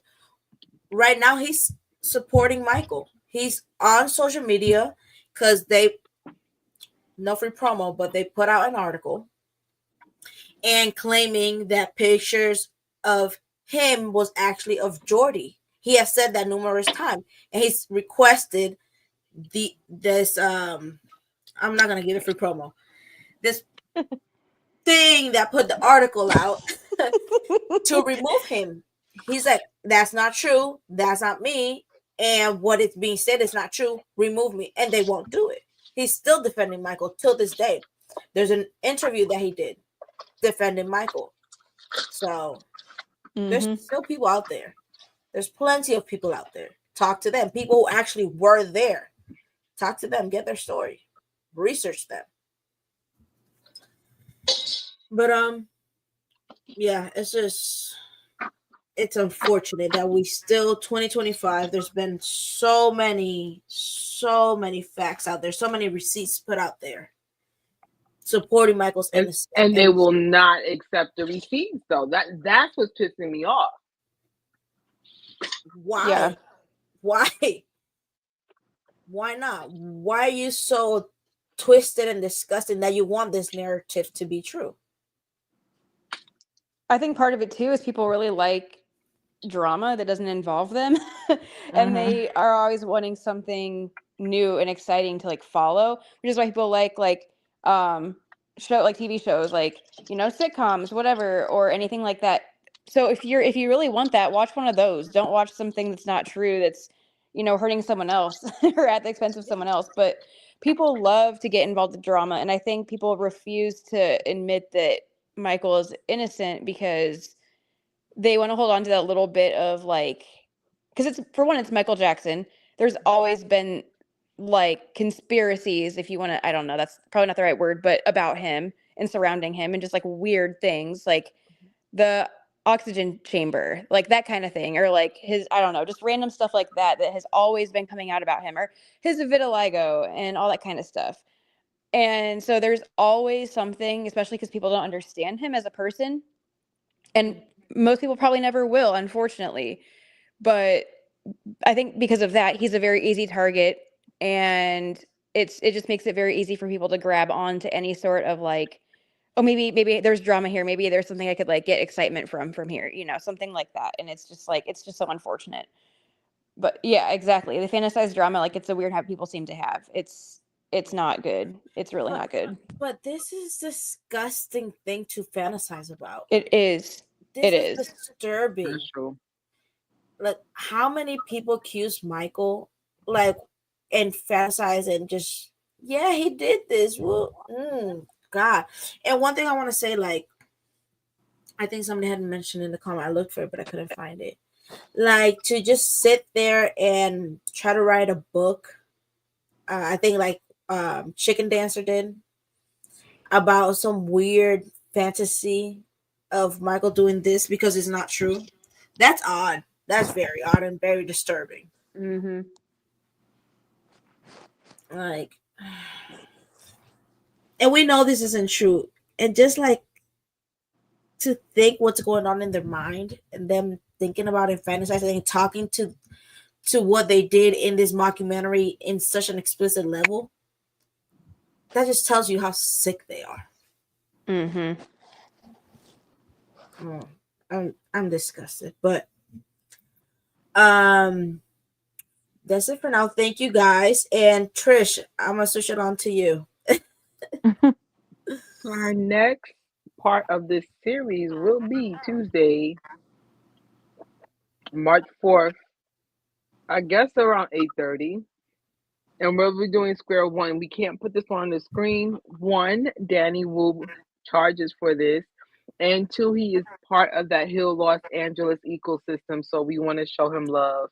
And we will definitely play it on a separate screen. But the following ones will be in Jennifer's format, where we'll try to put it on the YouTube in real time. But, you know, Tori and I promised you Square One. So hopefully there'll be as many people can come on the panel to talk about Square One.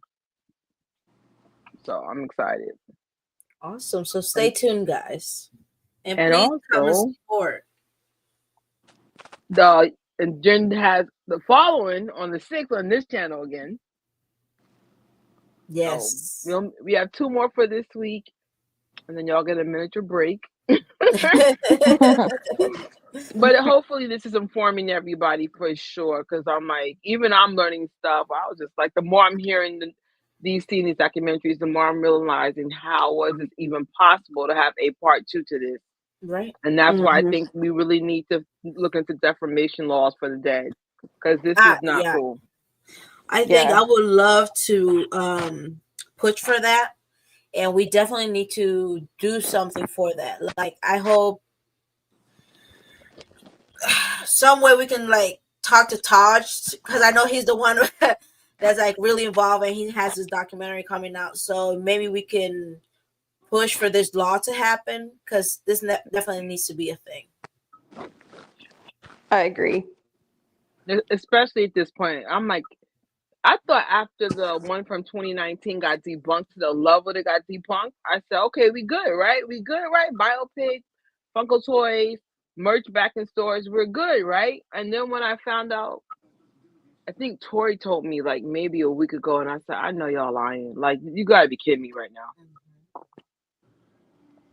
I know y'all lying. Even though Taj told us something was coming down the pipeline back in December, it was just like, well, why?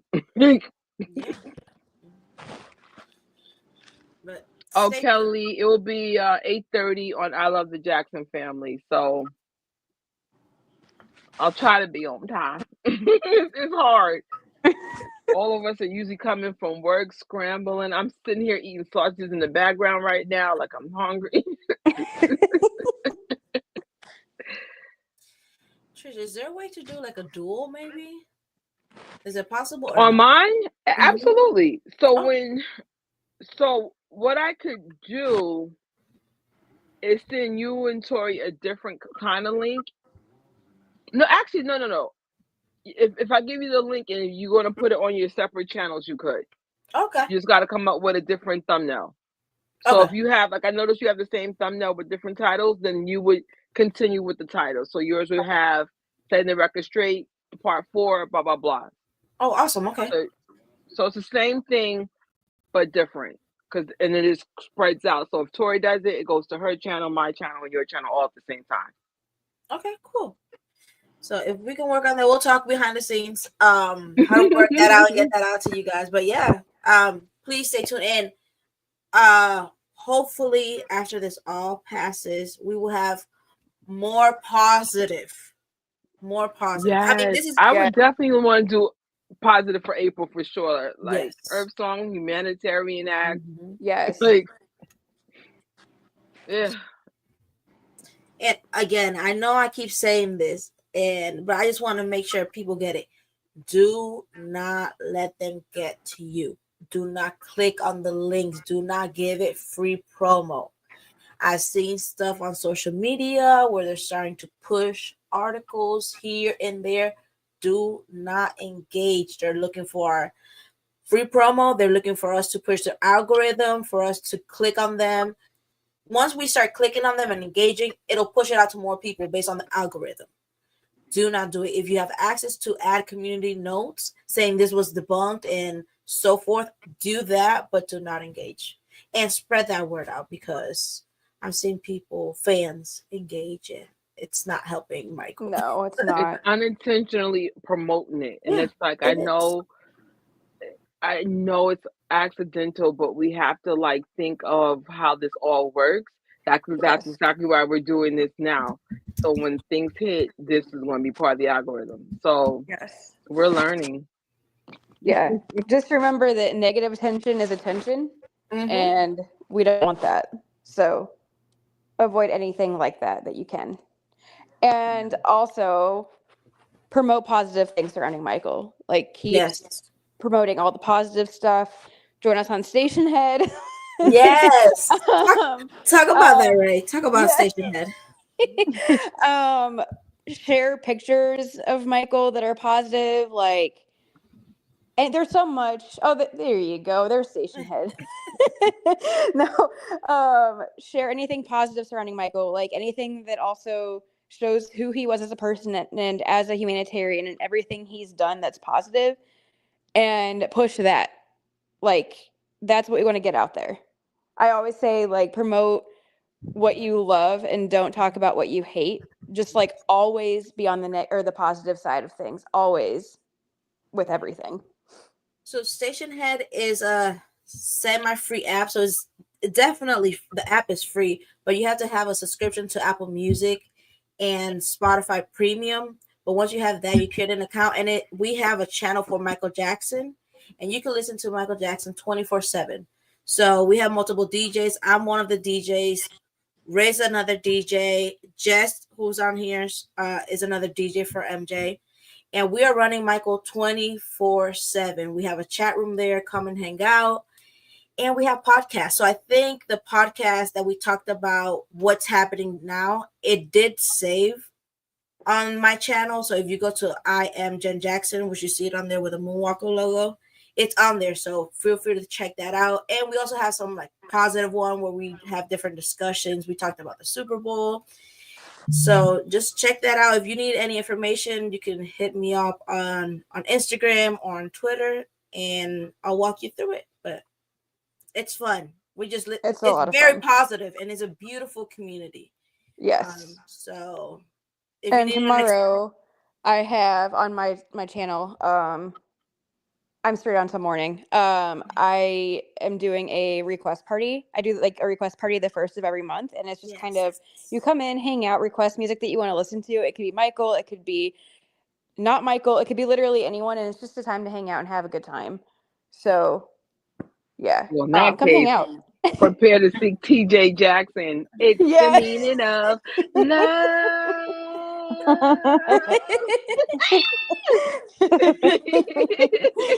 if you need an escape, come on over. We will welcome you with open arms. Yes, and also we will. Discord, if you want to have like a private conversation off like big social media and big platform, send me a DM on Instagram and I'll send you a link to join our Discord. It's more like private, and we're trying to keep it very private, so it's by invitation only to keep the trolls out. If you come in there being a troll and rude, you're gone. Goodbye. You're gone. You'd be like, you're gone. It's done. Like Michael when he used to snap his fingers. Somebody would keep gone. But spread love, spread positivity, spread this, share this with other fans. Again, I will update the descriptions with the link to this if you want to watch it on the side. Feel free to do that. Support all these like people who make the documentaries. Please go to their page, leave a positive comment, give them thumbs up, and please give thumbs up, comment, share, and subscribe to this channel and Trish's channel and everybody who's doing this. Thank you guys so much. Thank you to my guests for being here. Thank you everybody on the chat. I love you, appreciate you, and I'll see you on Trish's watch party. See you guys on Tuesday. See you. Take care. Bye, y'all. Bye. Bye.